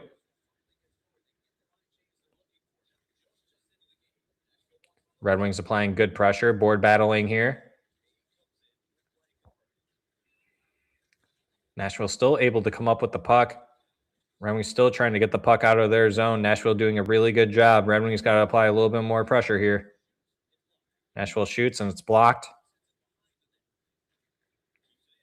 Nashville still with the puck, going down through the slot with the pass. Over to the wing. Cycling the puck still. Good shift here by Nashville. Red Wings desperately need to get the puck out of their zone and get a fresh line change here. Delayed penalty on the Red Wings. The Preds get the extra man out on the ice. 6-on-5 currently for the Nashville Predators. Goalie pulled. Delayed penalty.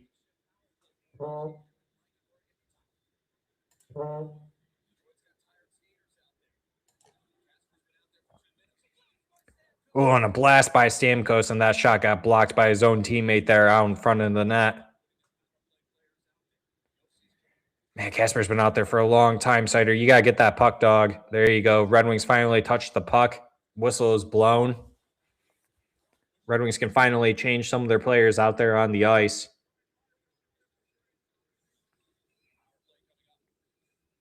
And, of course, the call is on Moritz Seider. Ooh, for high sticking. Yeah, I got that guy right in the freaking mouth. Blankenship, I think, is the guy's name. My goodness. Moritz Seider. Oy vey. What a game. Hope the Europeans are enjoying this. This is the reason why the game's at 2 p.m. is so that way fans over in Sweden can enjoy the game. If you are joining us from Sweden, I hope you're enjoying the live stream. Thanks for joining us. But if you are not from Sweden and you are joining me on this live stream, thank you so much for joining me. I truly do appreciate it. Stopping by. Go vote on the poll if you have not voted already. With John Gibson injured and pulled out of this game after the first period, caught an upper body injury. Do you believe Cam Talbot can be the starter for the rest of the season if Gibson is out long term? So far, 13 votes in 16 minutes. 69% says no. 8-0, 69. It's a good number. It's a really good number. So the topic of conversation is, if John Gibson is out for a game or two, you have to call up Sebastian Cossa no matter what. The question is, do you allow Sebastian Cossa to play on Wednesday? The Red Wings play against the Vegas Golden Knights. It's at home. First game back at home in over a month. They haven't played at home since January.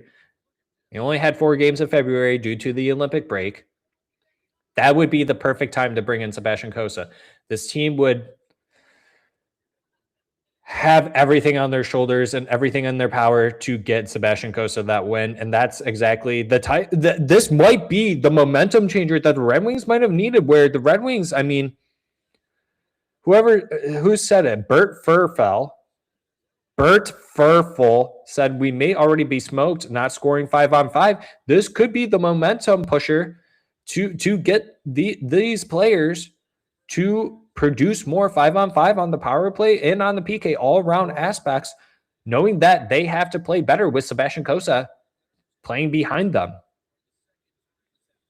That could be very well the situation at hand here. Nashville Predators on the power play with a shot on net. Cam Talbot may have gotten a piece on that. Looked a little high. Red Wings tried to clear the puck, couldn't, but got the puck back again, and then trying to make a play up the ice. Waste a little time, finally clear the puck. Michael Rasmussen going in, trying to delay a little more time on the forecheck there, being down a player.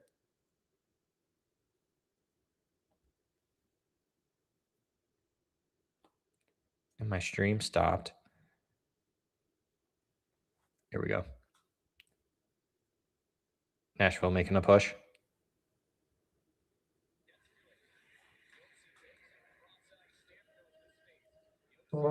Nashville just playing back and forth game in the Red Wing zone.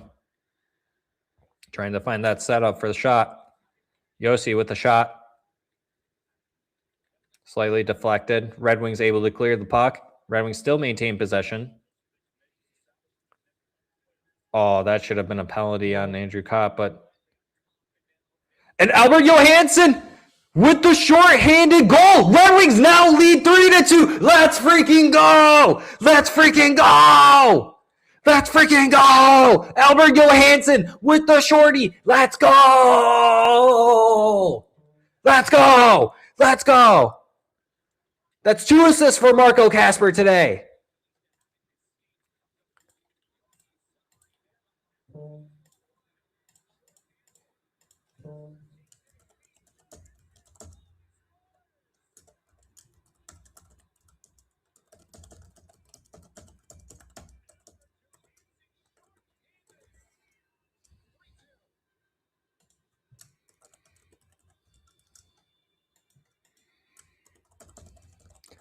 The Detroit Red Wings are now once again leading the game 3-2. Shorthanded goal by Albert Johansson. I think that's either the first or second shorthanded goal for the Red Wings this season. That might actually be their first shorthanded goal this season. And if so, Albert Johansson is the only one to do it this season.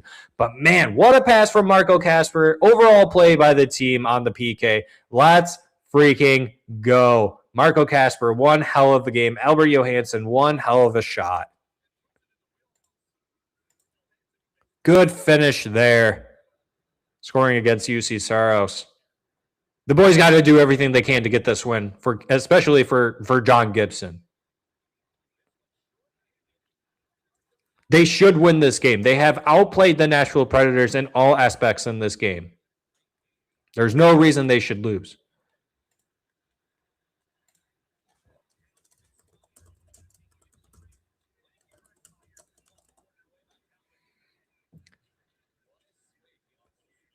Back to 5-on-5 now. Red Wings getting the puck out of their own zone. Moritz Heider clearing the puck up the ice. Taking it himself, kind of dumps the puck a little bit, trying to get a shot on net while the Red Wings do a line change.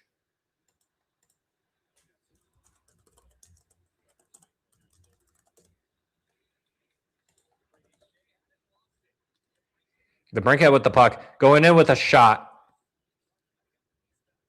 Trying to go short side. ASP with the puck. Shoots it on net. Rebound there. No one out in front of the net to collect that rebound.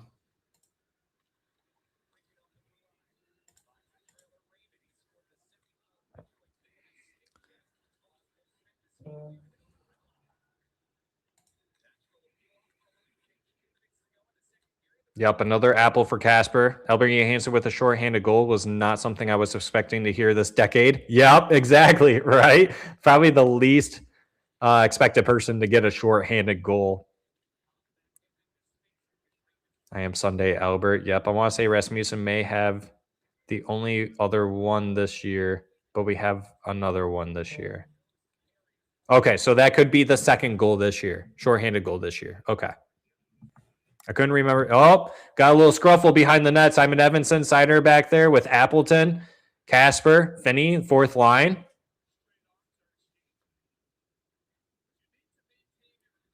Oh, yeah, and they're trying to go after Finney, too, and Appleton helping him out a little bit there. Keep off of Finn Dog. What did Finn Dog ever do to you guys? Leave the 21-year-old alone. He's just a baby. If you are just now joining the stream or catching it late, Red Wings leading 3-2. Shots 23-17 as well in favor of the Detroit Red Wings with 1:36 left to go in the second period. The Red Wings and Nashville Predators currently in the middle of a scrum. Perbix keeps on trying to mess with Sider there. Sider's like, bruh, back off. I'm a German engine. I will beat you in every single shape and form way. Sider will run a marathon after this game. That's how much gas he's got.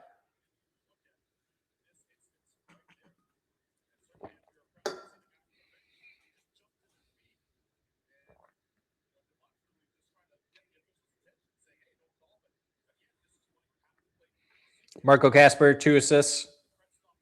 Albert Johansson goal. Lucas Raymond goal. Emmett Finney goal. Fourth line of Finney, Kasper, Appleton has looked really good this game. And hopefully that's momentum that they can continue moving forward because bottom six has been non-existent so far in the year of 2026. Most of the scoring and production has come from the top six. Larkin, Lucas Raymond, Alex DeBrincat. Believe it or not, James Van Riemsdyk. We touched on that in our most recent episode. If you guys have not caught that episode, go ahead and do that. That is tagged at the top of the chat. Go ahead and click that link. Truly do appreciate it. Even if you don't want to watch it. You know what? Just for us. Click the link. Just like the video. Truly do appreciate it. But I think you guys would enjoy that episode. Trade deadline preview and everything. Going into the game, Red Wings in the Nashville zone behind the net. Trying making a centering pass out in front of the net. Gets blocked by Nashville Predators. Nashville trying to make a push up in the Red Wing zone. Try with the puck. Trying to get the puck out. Can't seem to. There he goes. Red Wings maybe with one final push with Patrick Kane, Larkin. And Nashville able to get the puck outsider, retrieving that puck.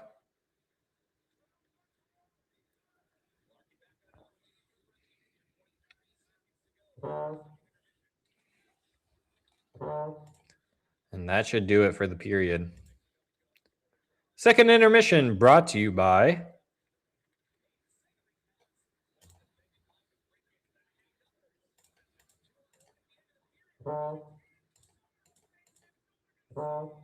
oh, wow. UC Soros with a huge save there on Lucas Raymond there at the end with just 2.2 seconds left to go in the game. That was crazy.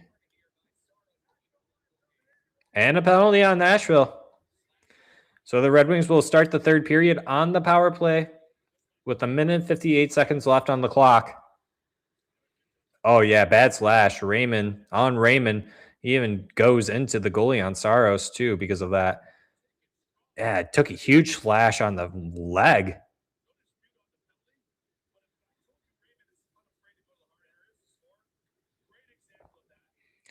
Yeah, Marchessault, you can't do that. That's cheating. And that probably really freaking hurt, dude. Like, calm down. It's not a sword. It's just a stick. I'm not chopping down trees. I'm a carpenter myself, but sheesh. I know it's technically not carpenters that cut down the trees, but laugh. I thought it was funny.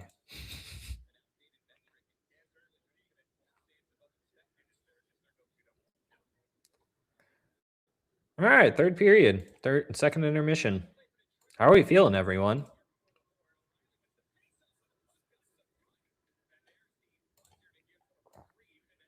How are we feeling, everyone? 2 goals in the second period. Brought to you by Lucas Raymond and Albert Johansson. Albert Johansson with the shorthanded goal.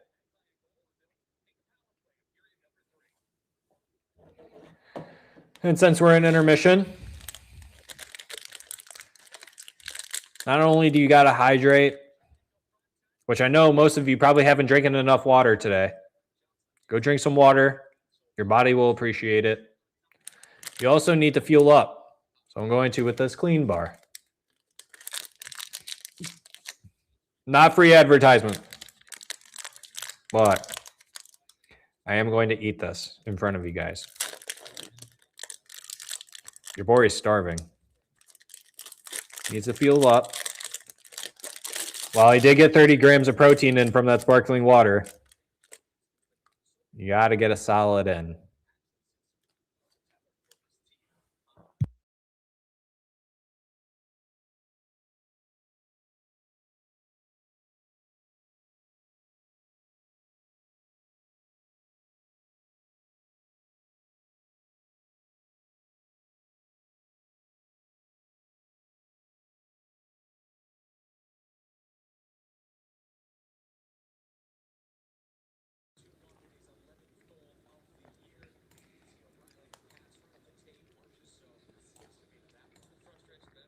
Is anyone nervous about John Gibson as much as I am?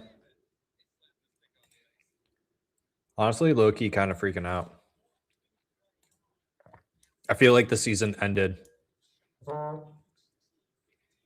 and we didn't make the playoffs because of that.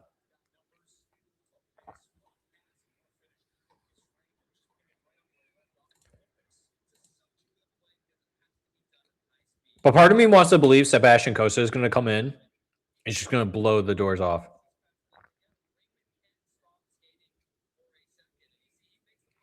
I wonder if there's an opportunity where if John Gibson's only out for like one game, let's just say it's just for Wednesday, you give Sebastian Costa that start. Does that give you enough confidence to maybe see if there's a team willing to make a trade for Cam Talbot?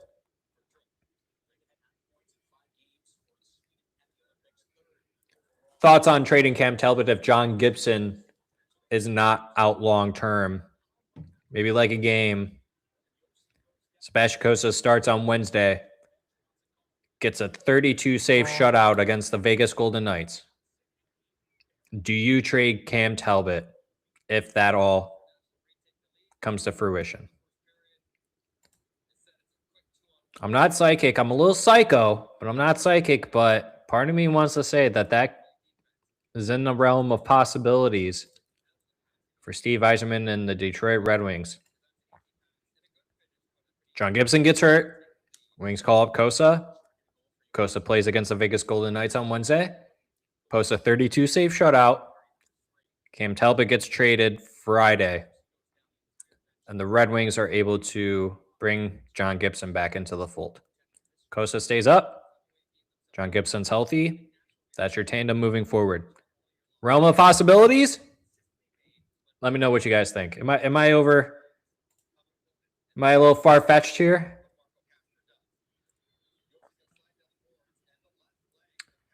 Hotwax says cautiously optimistic. If we call up Cosa, it should be okay. How confident do we feel if Cam Talbot and Cosa were the tandem the rest of the season? How would we actually feel?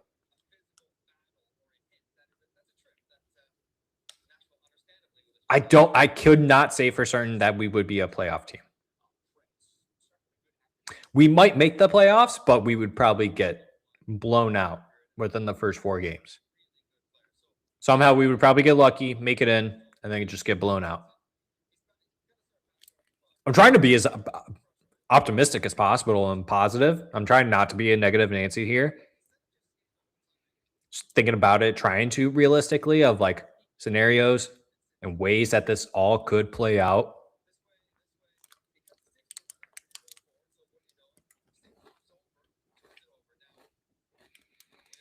I like where your head's at, Hot Wax, though.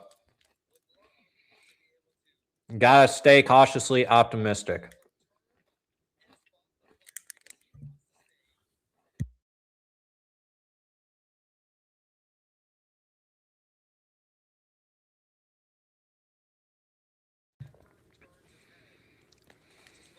If you're joining now, during this intermission, second intermission, Red Wings lead 3-2. Goal scorers, Emmett Finney, Lucas Raymond, Albert Johansson with the shorthanded goal. 2 goals, 5-on-5.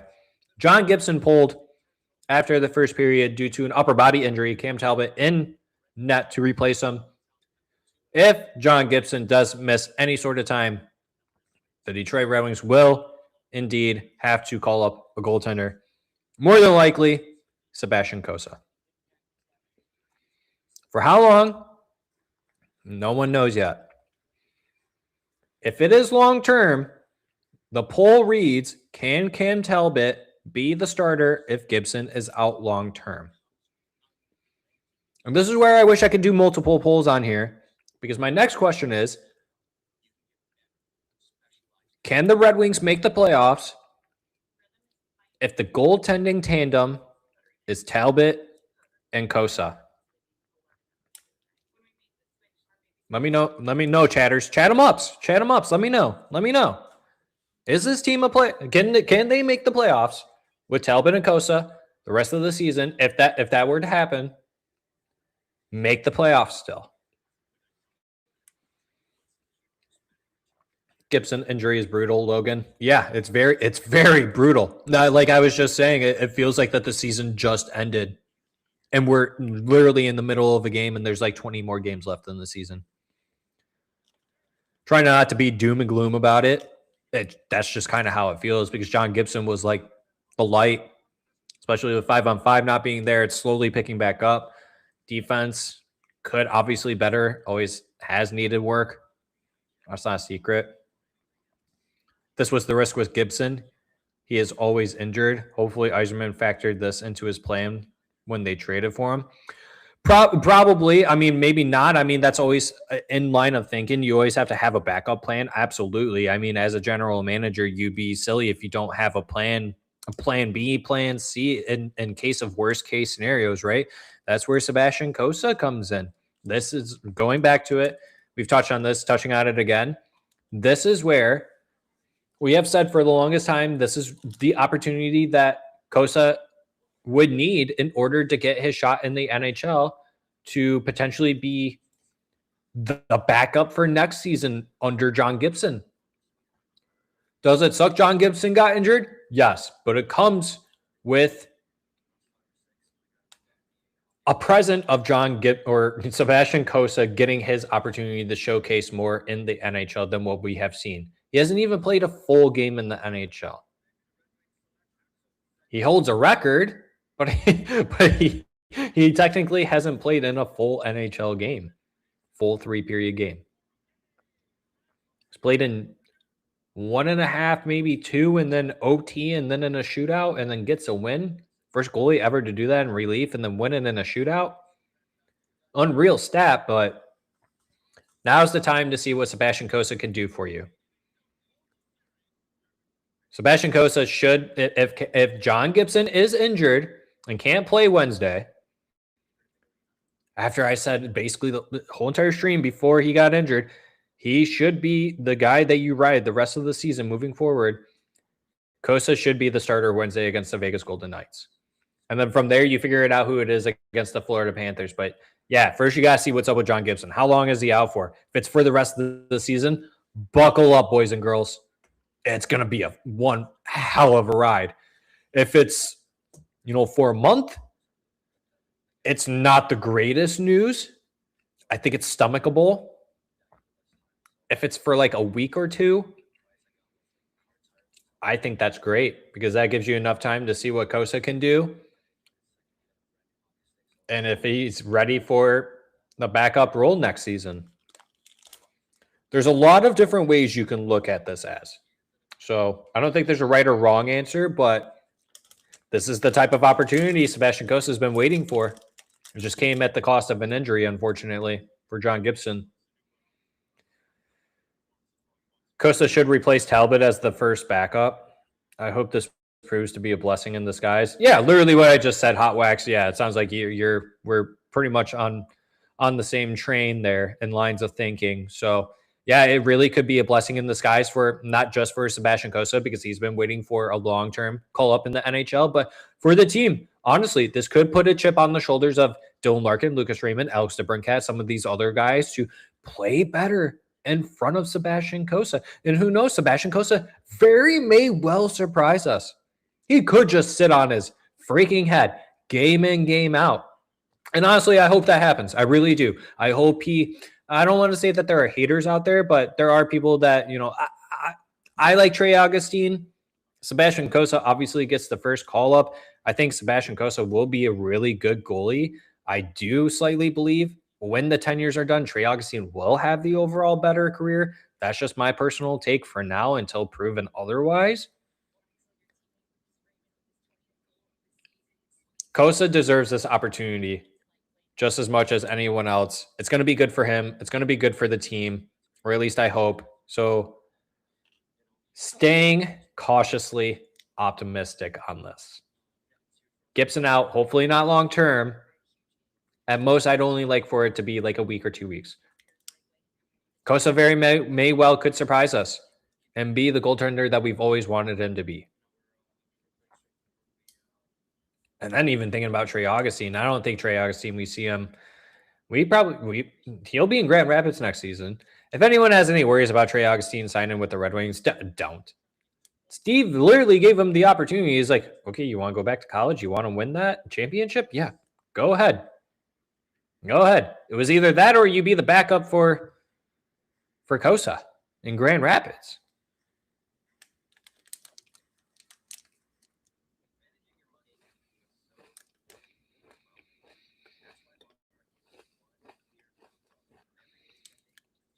Out of the 18 votes, 67% of the people are saying Cam Talbot cannot be the starter long-term if Gibson is out long-term. Out of the 18 votes, 67%. I'm with the 67% personally.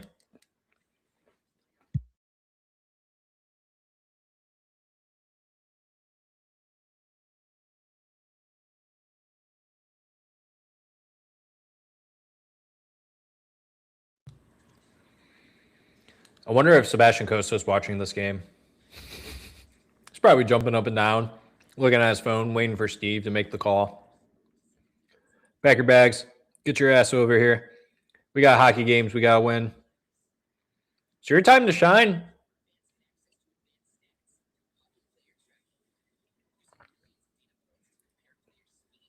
Honestly, and I'm quite excited. I really do. I expect Kosa to be the starter Wednesday. Clip this, mark this, put it out there in the world. Sebastian Kosa will be the starter at home for the Detroit Red Wings in their return in over a month against the Vegas Golden Knights, where they will celebrate Patrick Kane's milestone being the all-time goal leader for U.S.-born skaters and Dylan Larkin's Olympic gold medal, and they might do something for his 13 overtime goals as well. We did make a video on that. If you guys want to see all 13 overtime goals by Dylan Larkin in his career to be the all-time leader now, passing Sergei Fedorov, go catch that. That is up there. I did put that in the chat at one point. The one that's pinned up there is the most recent one from yesterday, trade deadline preview. Really good conversation in there from Carlo and I on how the Red Wings could handle this and maybe what teams are looking for, what the Red Wings are looking to do in terms of giving up asset-wise. A lot of names surrounding the Red Wings. I mean, everyone and their second cousin and grandma is linked to the Detroit Red Wings in a trade rumor. Good time to be a Red Wings fan, though. Honestly, it really is. We went basically a whole decade with no one truly ever being linked to Detroit. It's usually them being linked out of Detroit. So it's cool to see a different change of pace. I'm very excited. Carl and I are anticipating playoffs. If and when they make the playoffs, knock on wood. See, I do it. I did it for the John Gibson thing. Call me out in the comments on that episode because I was the one who suggested John Gibson potentially getting injured, and I hate myself for doing that. I take full blame. Everyone can blame me, but go ahead and check out that video. Good video. Go check out both videos. We do it for y'all. We have a lot of fun doing them too. But I will be going live on Friday for trade deadline day from 8 a.m. to 4 p.m. Trade deadline ends at 3 p.m. So I'll give an hour afterwards to discuss, what happened for the Wings, maybe around the rest of the NHL. It's just as important to see what happens with the Wings at the trade deadline as it is to see the other teams, especially the ones in your division and the ones in your conference. Because if you're going to be making the playoffs, you want to see what the other teams are doing too and how you stack up against them and what they did at the trade deadline. What question for the chatters? Chatters, let's chat them up real quick. What team would you want to see the Red Wings play against in the playoffs? And the team that you would least like to see them play against? I don't want to see them play against the Canes in the first round at all. The Canes would whoop our butts. The Canes are the Red Wings' kryptonite. My dad and I were talking about that yesterday. That's exactly what he said. Carolina Hurricanes are the Detroit Red Wings' kryptonite. Whiskey and Wings, what's up? What happened to Gibby? Upper body injury. Puck must have caught him or something. Honestly, I'm not exactly sure. There really wasn't too much on it. But yeah, he got pulled in Cam Talbot's in that.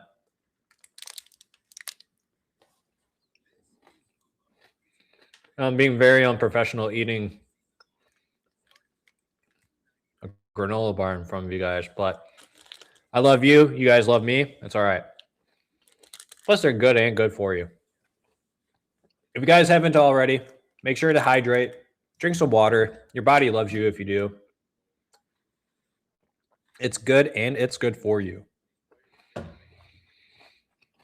Always stay hydrated.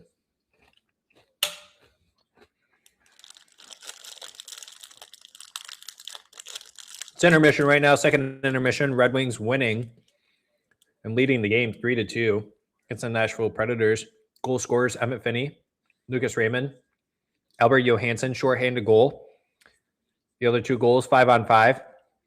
Nashville Predators scored a power play goal. Bogus goal, if you ask me. It was on a power play. They deserved the power play.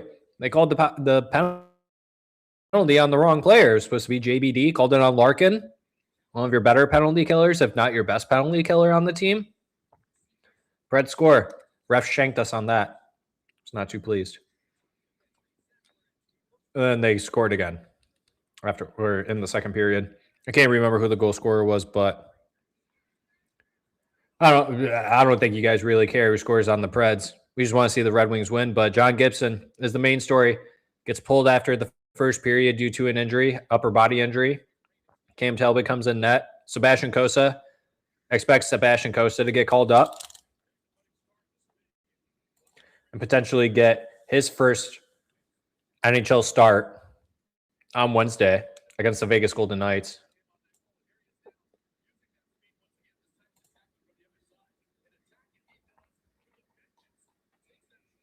All right, third period about to start here.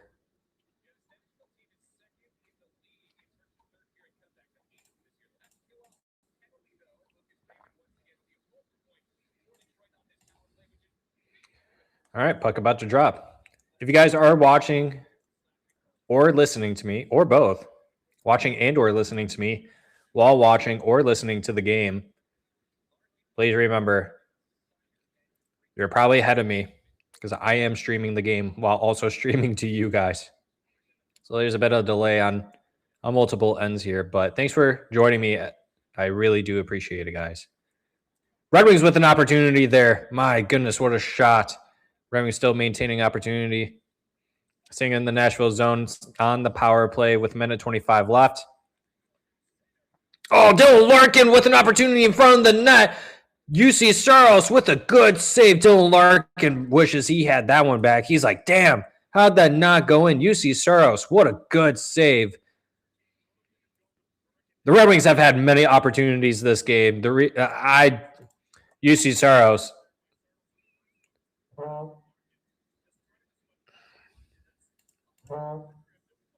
Incredible.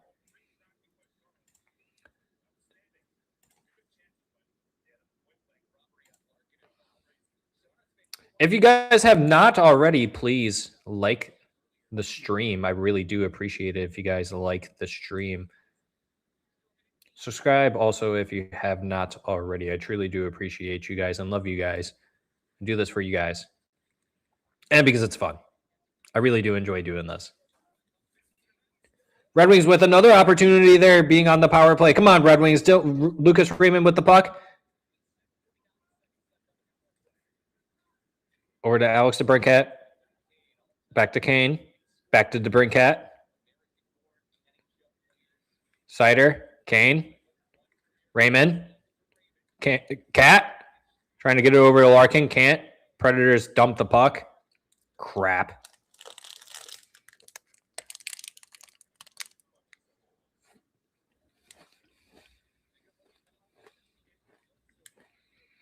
One final push for Detroit Red Wings on their power play. 10 seconds about left to go. Nashville able to clear and dump. And that should do it.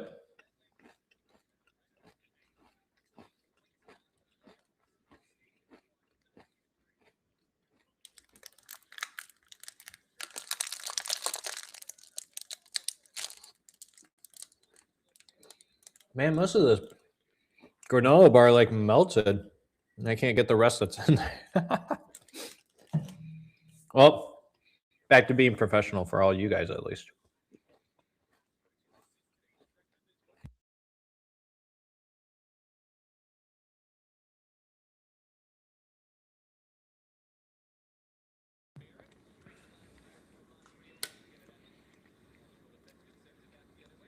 Red Wings take the puck through the neutral zone, trying to enter in Nashville zone. Sherratt dumps the puck in. Red Wings with the puck behind the net. Back to the blue line for Sherratt with a shot on net, trying to get a deflection in, create something there. Couldn't. Nashville with the puck. Gets it out. Red Wings dump it back in. Puck just wraps around, gets to a Nashville Predator now in the Red Wing zone. O'Reilly with a hard wild pass comes out of the Red Wings zone. Red Wings able to pick up the puck in the neutral zone. That's offsides. Dylan Larkin.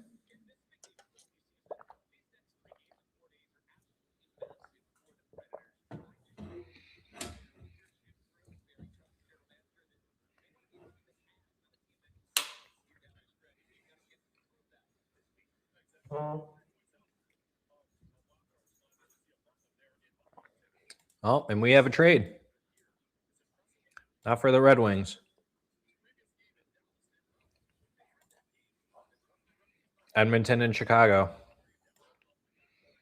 Oilers get Connor Murphy 50% retained, and the Blackhawks get 2028 second round pick from the Oilers. So Connor Murphy at 50% retained got the Chicago Blackhawks a future second round pick in 2 years. It's in 3 drafts technically. So in 3 drafts, that's what Connor Murphy gets you a pick in 3 years in the second round.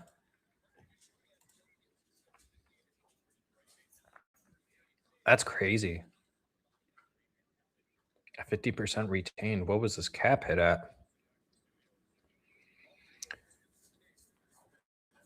Red Wings with the puck going into the Nashville Predator zone. Marco Kasper with the backhand trying to get around the defenseman, put the puck on net. Couldn't.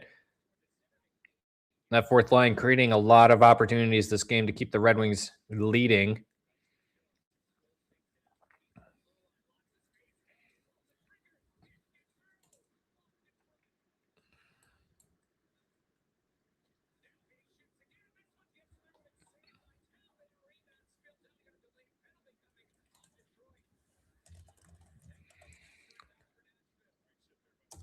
Penalty on the Red Wings, delayed call. Nashville back to 6-on-5 with their goalie pulled currently. So Red Wings touch the puck. Cam Talbot with the save there. Red Wings still unable to touch the puck.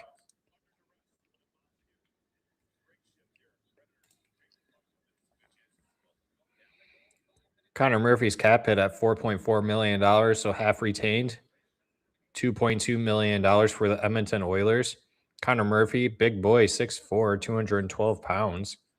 It's not going to get you points, which is fine, but the Edmonton Oilers definitely signed him for his defensive capabilities.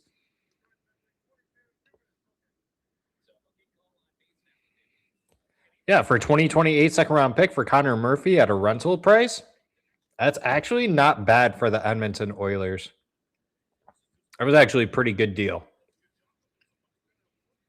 Good deal for both sides, actually. I mean, Chicago still gets a second round pick.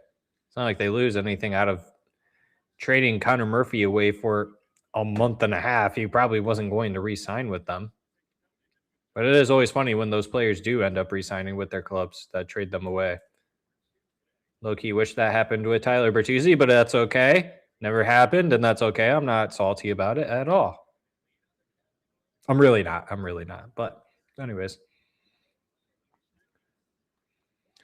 Nashville with the puck in the Red Wings zone. Cam Talbot trying to make a save there. Got the whistle blown at least. Red Wings on the PK. Jonathan Marchessault out there. You have Red Wings looking out for Cam Talbot now. Especially Simon Edmondson. O'Reilly taking a couple whacks at him in the Marchessault as well. Yeah, you got to go out there and get a defenseman that's going to rough around these guys that are taking whacks at the goaltender, especially now. Thinking about John Gibson, if he is out long term, you better get a really good shutdown defenseman. Someone who's mean and nasty.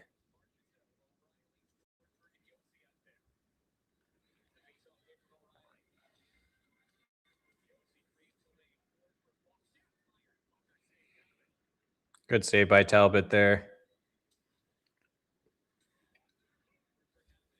Shots 27-20 in favor of the Red Wings. Oh, Nashville goofed and just lost the puck there and got it out of the zone. So good for the Red Wings, but they're able to get a quick change out there on the PK.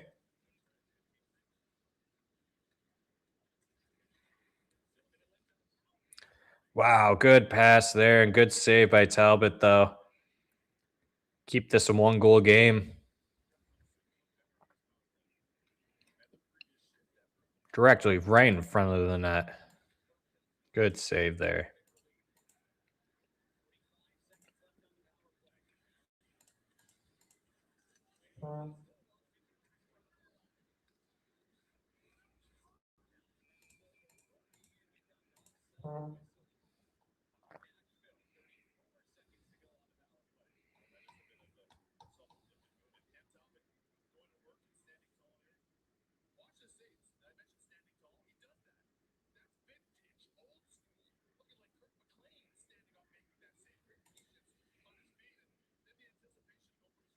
That's a good deal for Edmonton there, in my opinion. Yeah, I agree. I think that's a good deal for I agree. I think that's a good deal for both sides, actually, though. I mean, Connor Murphy, really good player. He's not super old either. At 32, I think that's a really good age for a defenseman, especially for the type of defense that he does bring. He's not there to get you points. He's there to play a really good defensive game for you. And for a team like Edmonton, who's been to the finals 2 years in a row, and they really want that cup. Regardless, for someone like Connor McDavid, regardless if they win a cup or not, he's going to leave Edmonton. I don't think there's any question about that. And then what he does next is probably it comes down to what does he do it for money? Does he do it for I'm going to take a little bit less to keep winning cups? The route he goes, it's going to be in question for sure, but Red Wings up 3-2 here still. Nashville. 12 minutes left on their power play. Puck is being dropped in Nashville zone. Just a friendly reminder, if you guys are watching and listening to me while watching and listening to the game, your stream is probably ahead of mine because I am streaming. And that is a penalty killed for the Detroit Red Wings, back to 5-on-5. Red Wings carrying the puck up ice, trying to get it out of their zone. Lucas Raymond gets the puck stripped. Called for offsides.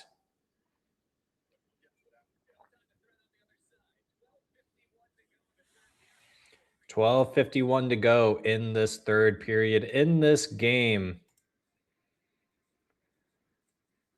25 votes. Wow, we're seeing some change here. 25 voters, 64% say that Cam Talbot cannot be the starter long term if John Gibson is out long term.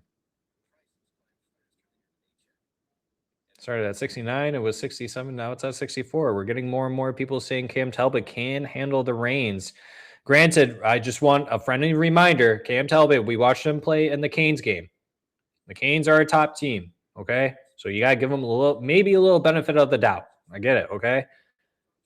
Comes in. He's looking all right against the Nashville Predators. Not exactly one of the stronger teams in the NHL, but they're no slumps either. They got some really good players like Steven Stamkos, Marchessault, Ryan O'Reilly, etc. Roman Josi. But then you look at the upcoming schedule. You have the Vegas Golden Knights and then you have the Florida Panthers. If you start Cam Talbot for those two games, do you believe Cam Talbot can win you both of those games? He will need to make saves to help you win those games. Is Cam Talbot still that guy? Do we have faith in him? We may have to wait and see, but it could be Sebastian Cossa. It very may well be Sebastian Cossa, everyone.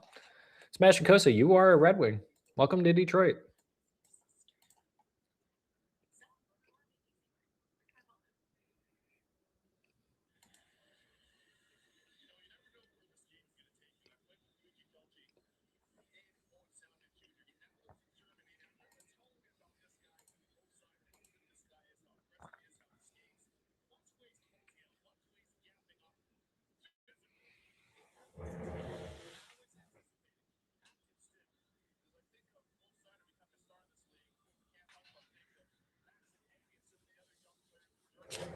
The game is coming down to the wire, though, boys and girls.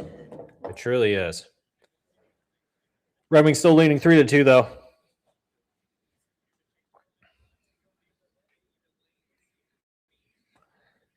Nashville in the puck when the Red Wings zone with a massive clap bomb there. I'm assuming that's by Josi. Goes high.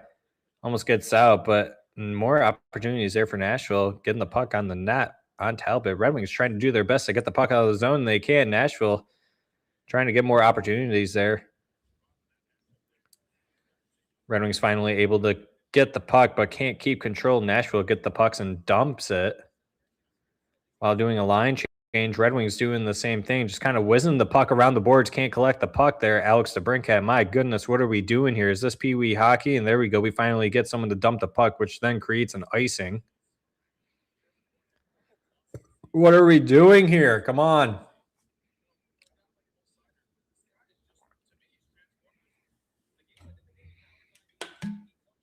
Thanks for joining me on the stream, everybody. If you haven't already, please hit that like button, smash it for me. I truly do appreciate it. If you're unsubscribed as well, go ahead and hit that subscribe button.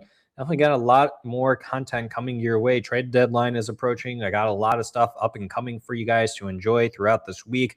I will be going live on Friday from 8 a.m. till 4 p.m. for the trade deadline. We're going to have beautiful special guests coming on throughout the day. So make sure to pop in, say hello, see what's going on. And if any trades go down, make sure to hop into the stream so we can talk about it, chat about it, and break down exactly the trades and everything and seeing what's going on around the league too, because as much as we should pay attention to the Red Wings and their trades, we got to pay attention to the teams in our division and in our conference as well. So Nashville with the puck in their own zone, playing back and forth with it, trying to move the puck up the ice and getting into the Red Wings zone here. Moritz Seider collecting the puck, bringing it around behind the net. Unable to do so where Nashville collects the puck back. Battles along the boards there with Seider. My goodness, they are still going at it, folks. Simon Evanson finally being the hero to get it out over to Michael Rasmussen, trying to carry it up the ice, who has looked all right up there on the top line, but needs a little bit more. I don't think Patrick Kane being up there with him was probably the best idea, but now here's the fourth line again. Casper, Finney, Appleton. Finney carrying the puck up with his speed, looking good as always. Appleton going in there with the heavy forecheck. Casper trying to be at the net front there. Appleton getting tripped by the Nashville Predator there. No bueno. Marco Casper able to steal the puck, dump it back into the Nashville Predator zone. This fourth line just creates so much forecheck with Appleton there, getting the puck to keep it in too, keeping it behind the net. Emma Finney coming in to help out.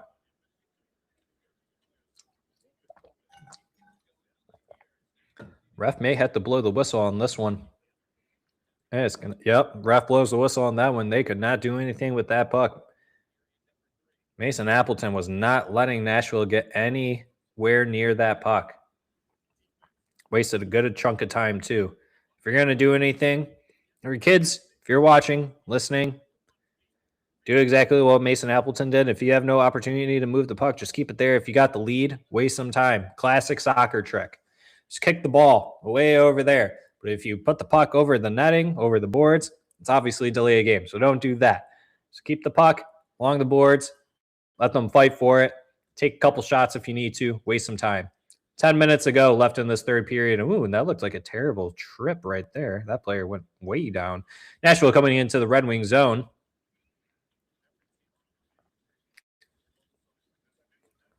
Along in the corner of the boards there, Nashville with the puck. Good shot there by Nashville. Good save by Talbot, though. Even better save than the shot. Because it didn't go in the net. That's what we're looking for. Cam Talbot saves. Red Wings getting the puck out of their zone, as they do, into the neutral zone. Good job there. Nashville back with the puck, trying to enter into the Red Wings zone with a dump from the neutral zone. Goes out of play. That was tipped. That was Michael Bunting, old man Bunting. Pretty soon he's going to be retiring from the NHL, maybe after this season, considering he's like 34 years old. Sorry, got a senior citizen card ready for all the goy slop that they serve at the retirement home.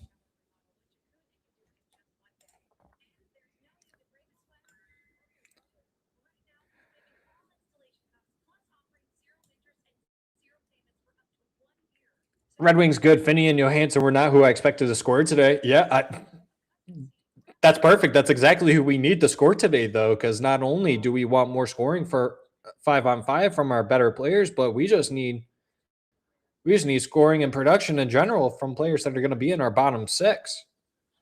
If you have not caught our most recent episode, go ahead and do that. We actually do cover that the point production getters for the Detroit Red Wings of the 2026 calendar year so far, where there are a lot of players on this team maybe just wearing jerseys, as Todd McClellan likes to say in his post-game press conferences.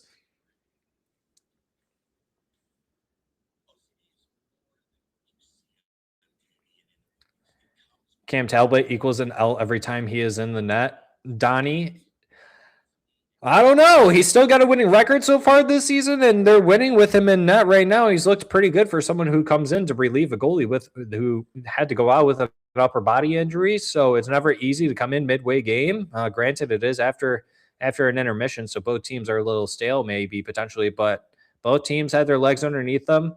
Cam Talbot coming in for relief, helping out the team where he can, and that's the most important thing. As long as they get the dub, that's the most important thing.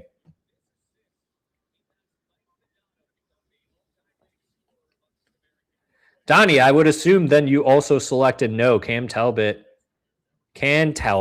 be the starter if Gibson is out long term? I'm assuming you're going to say no on that one, Donnie. Because I also said no.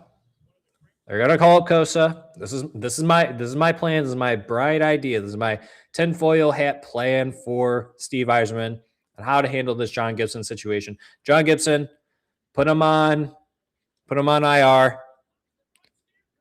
Oh, Cam Talbot with a huge save there on Steven Stamkos. My goodness. Cam Talbot's coming up big. He's making us eat our words, Dottie. But they're gonna put John Gibson on IR for like a week or two. They're gonna call up Kosa. They're gonna give Kosa some games. But I ultimately think they let Kosa play on Wednesday. And if Gibson is out for just that one game, maybe there's a team out there that says we want to trade for Cam Talbot. And then Kosa stays up for the rest of the season. It could go in many different directions. I'm excited to see where this goes. But 8:30 left to go in this game on my watch. You guys may be ahead of me, but the Red Wings still leading in shots 28-25.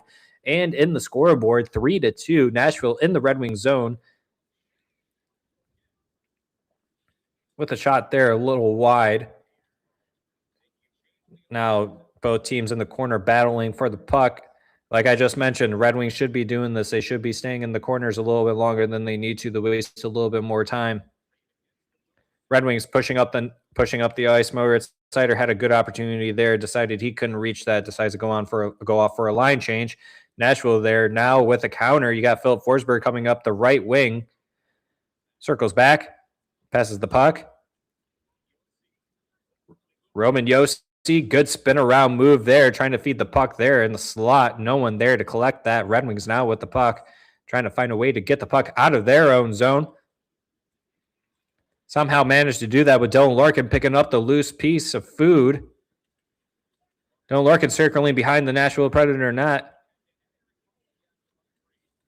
Dylan Larkin must have been looking for a penalty there. Didn't get one. Dylan Larkin has an opportunity here. Oh my goodness! And couldn't get that puck in the net. I think that was Patrick Kane. Dylan Larkin set him up beautifully with an empty net opportunity, and Patrick Kane could not get it. And Eric Holla with a good job stopping Patrick Kane from doing that. And UC Saros coming in a little bit later to try and grab that puck too, and does before it goes in. My goodness, that was absolutely wild.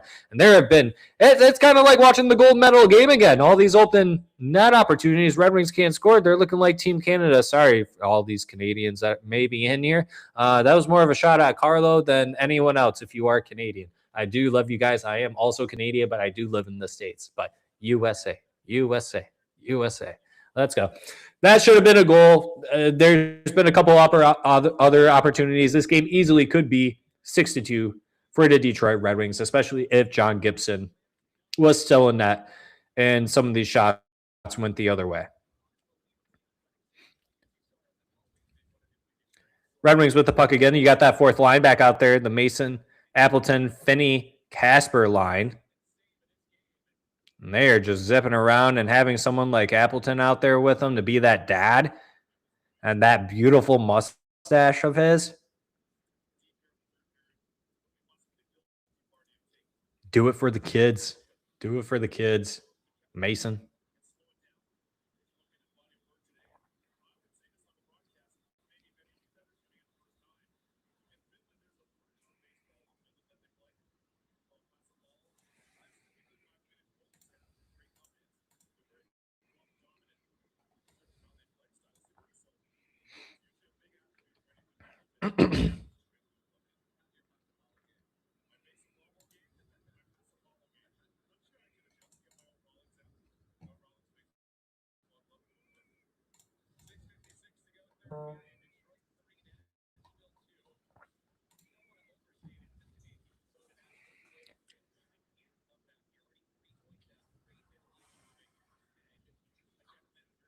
Puck dropped in the Nashville zone. Nashville wins that puck drop.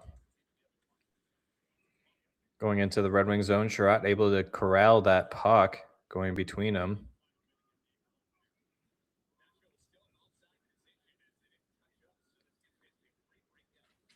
Red Wings with the puck in their own zone, trying to get out. Luckily, it was offside on the Nashville Predators, so they had to regroup. Red Wings get the puck in the Nashville end. Applying the forward check, Nashville able to clear the puck out. Going through the neutral zone into the Red Wing zone. With a shot, missed wide. Red Wings able to get it out of their zone, pushing up through the neutral zone into Nashville's zone. Puck around the net. It's Andrew Kopp to Lucas Raymond. Lucas Raymond trying to put a shot on net from the blue line. Too much traffic there to get through to anything. Nashville now with the puck. 6 minutes to go. Icing on the Nashville Predators going back into their own zone, corralled by Simon Edvinsson. Did you see the video of the Canadian fan that ran a chainsaw through the TV screen after the men's Olympics gold medal game? I swear he did that for clickbait. I did see that.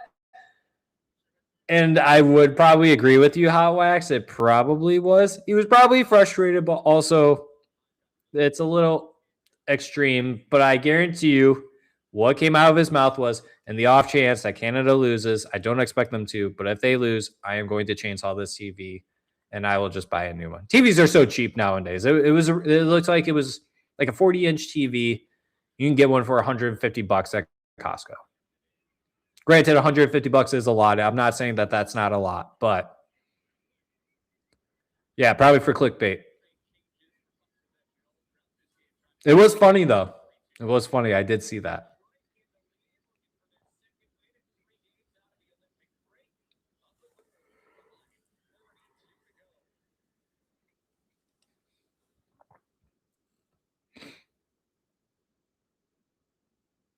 Still got plenty of time left to go in this game. 1-goal game. It could go either way, boys and girls. It could go either way, chatters.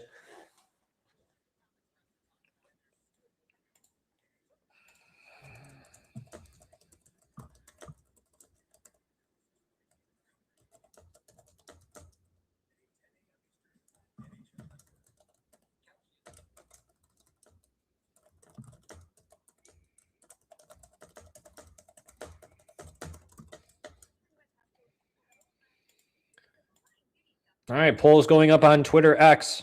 How confident are you in Talbot/Costa tandem if Gibson is out long term?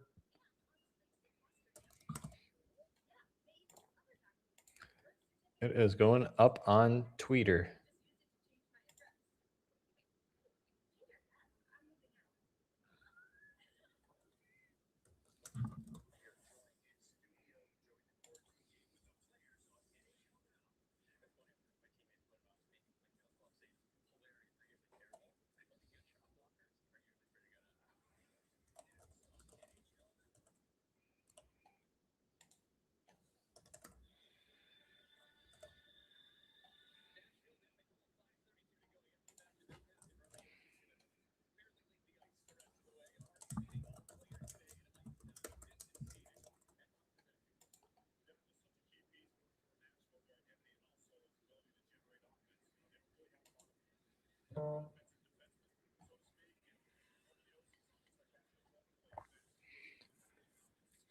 All right, we got some hockey again. Just a little over 5 minutes to go left in this game on my end. Once again, if you guys are watching and listening to me while watching and listening to the game, please know you may be well ahead of me. I am streaming off of my iPad, and then I am streaming to you guys. So there's going to be quite a bit of a delay. I do apologize about that. I'm going to work on that. Puck in the Red Wing zone, right behind the net. Oh, good centering pass, and then number 90 there with the pass, and Cam Talbot with the save. Oh my goodness. And they blow the whistle. Yeah, get those guys out of Cam Talbot's crease. Get Ryan O'Reilly out of there. Ryan O'Reilly's been all over the Detroit Red Wings this game. You know who would be a really good 2C for the Detroit Red Wings? Ryan O'Reilly. If he was on our team, he probably would have scored that, but maybe after this game, that's what the doctor, maybe that's what the order, that's what the doctors prescribed in the order. Jeez, words are hard right now for whatever reason, but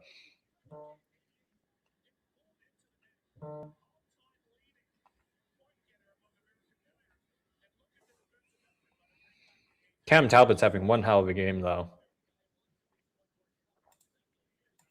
I will say that. Well, he has allowed one goal. I'm not sure what the stat dictates right now, but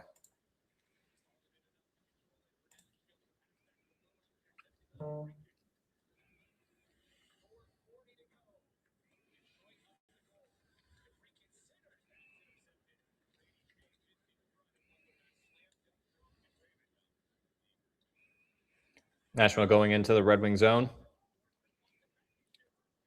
Pulls back, shoots. Good save, Talbot. Albert Johansson with the puck trying to get it out. Lucas Raymond can't clear the puck.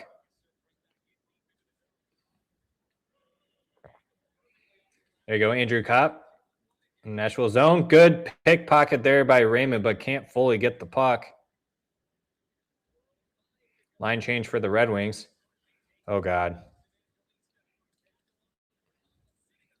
Cam Talbot got to get that, but Simon Evanson being the hero to get corral the puck.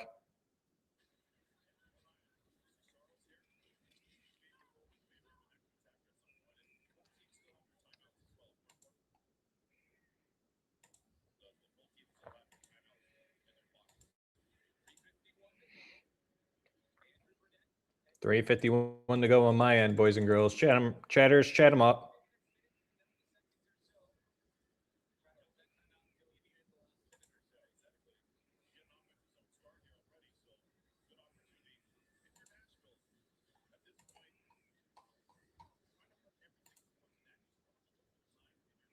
Puck drop in the Red Wing zone. 3:51 to go.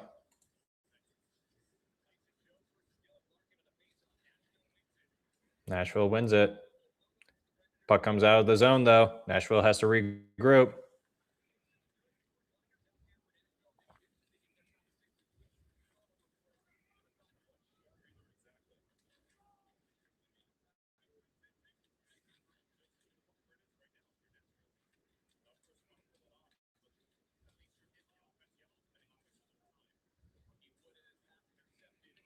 Red Wings able to get the puck out of their own zone. Patrick Kane trying to corral that puck. Couldn't. Nashville now moving up with a charge on the Red Wings. Cam Talbot with a save there once again. Shots 30-29 Detroit. And they show the shot clock, like the speed, and they're doing it in kilometers. I'm assuming it's for the people watching from Europe, which I was like, why is this in kilometers? And I was like, oh, yeah, that's right. They're doing this for people over in Europe.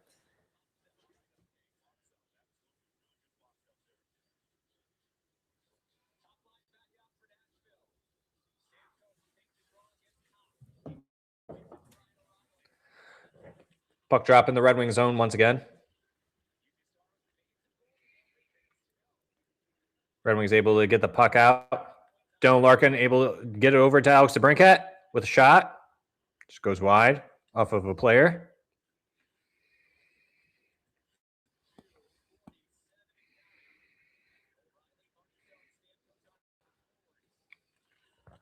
.230 left to go. Nashville should be pulling their goalie here at any moment. Puck down in the Red Wings zone. Red Wings able to clear it. Nashville didn't pull their goalie. Red Wings ice it. May now pull their goalie. With just 2:26 left to go in this game. Red Wings still up 3-2.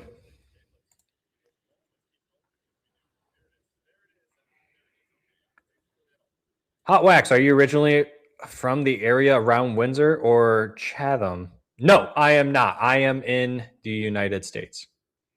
I live in Michigan. It's a little north of Detroit. I am not in Canada. The Canadian boy is Carlo here.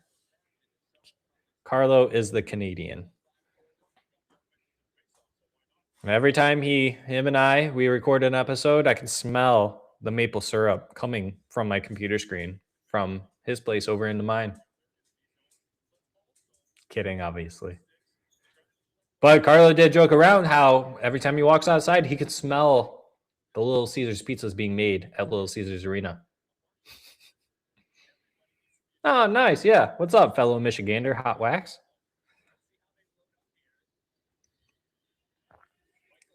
Yeah, born and raised here, Michigander. True diehard Red Wings fan over here, just like each and every one of you, I'm sure, who are here watching and joining me on today's stream, catching this 2 p.m. Red Wings game, which is coming to a close. Less than 2.5 minutes left to go. Nashville with the empty net. Puck is dropped. Nashville wins the drop in the Red Wing zone. 6-on-5 hockey. Here we go. Predators on the blue line with the puck. Push it down to the left wing. Back up. Coming down with the puck. Back over. Shot. Good save by Talbot. And good job by the Wings by not allowing any of the Nashville Predators to get in front set of Cam Talbot for a screen. Good lane opening there for Cam Talbot to track the puck all the way through. And he's in the spot where he needed to be. Good job, Cam Talbot. Yeah, Cam Talbot, so far this game, he's made, I think he's made like 18 saves. 18 saves. Out of those 19, he's let in 1 goal in relief for John Gibson, who's out with an upper body injury. In 2 periods, 18 saves, not bad.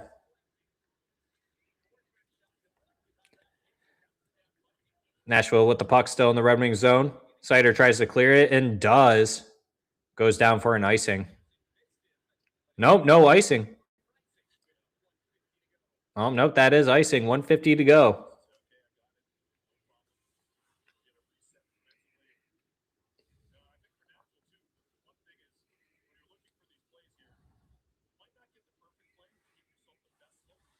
Carlo is Windsor boy. Carlo is a Windsor boy. Hot Wax, if you want, we did do brief blanket statements on ourselves on our most recent episode that launched yesterday. So after the stream, go ahead and catch that. Right at the beginning of the episode, we talk a little bit about ourselves, who we are, and what brought us into the podcast lights and being on YouTube and everything else, talking about Detroit Red Wings hockey. So definitely appreciate the love and support from you guys as always, for sure. Another icing just 10 seconds later. Minute 40 left to go back in the Detroit Red Wings zone. Puck is dropped. Dylan Larkin, once again, can't win that faceoff. He's been struggling on faceoffs today against the Predators. Going up against players like O'Reilly, though, and Steven Stamkos can be a little challenging, that's for sure. Those are really good centermen in the National Hockey League. Dylan Larkin able to get the puck over to Lucas Raymond, who's able to shoot the puck and does not put it into the back of the net, but there is no icing there. So clock still ticks. 6-on-5 for the Preds with the goalie pulled. Forsberg puts it down into the corner. Wrapping around. Nashville in the center. Can't get it. Red Wings get the puck. Dump it. Just misses the net. Wide by a foot or two. And comes back for an icing with just under a minute left. 58.7 seconds left to go in this game. I feel like I'm watching a basketball game where it's the final 2 minutes and one team just keeps on fouling the other team. That's this game right now with the icings. 2 minutes becomes 20.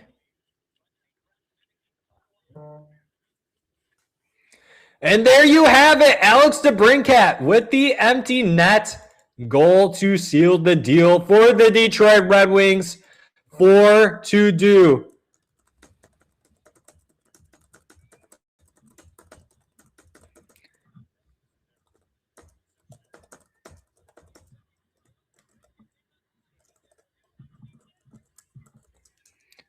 Wings win 4-2. Cam Talbot in relief for John Gibson. That is a huge, huge, huge, huge dub. Say what you want. That is a very important win. Very important 2 points. Much needed for this team.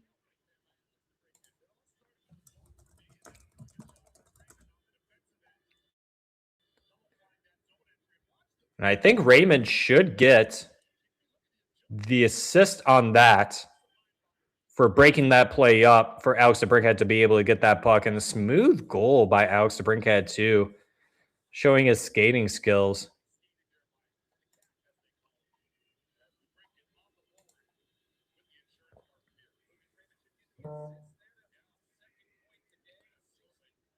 And just like that, what a wild game. Your Detroit Red Wings beat the Nashville Predators 2 p.m. on a Monday game, 4-2 in Nashville. Let's freaking go. At the cost, though. Oh, wait, the game's not officially over. What is there, a penalty? And, yeah, they're slashing on Eric Holla. Nashville. So Red Wings go on a power play a little bit for the remaining 17 seconds, and that's all she wrote. But the Red Wings should be moving up in the standings after this, taking back the 3rd spot in the Atlantic, bearing. Okay, so the Montreal Canadiens do not play today.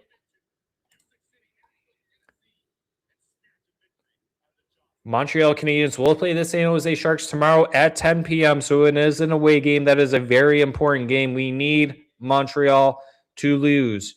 Other teams that we need to lose tomorrow. Let's see here.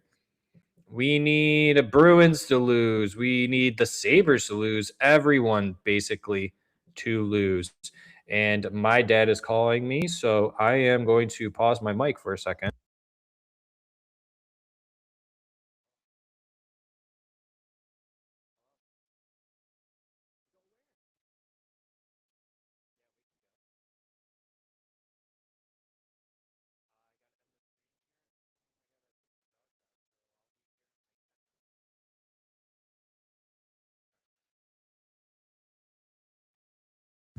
All right.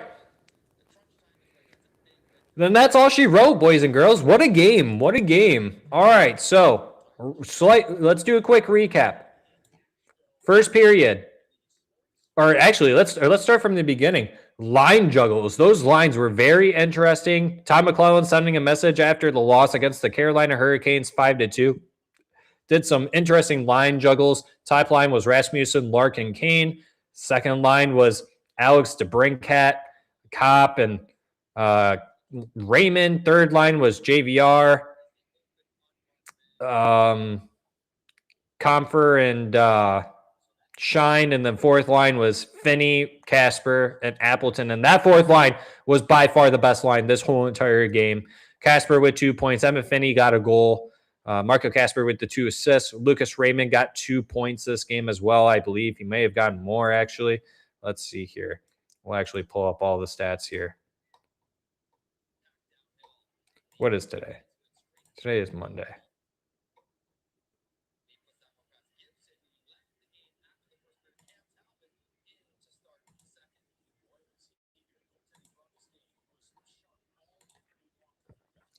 All right, here are the stats. Let's pull them up here.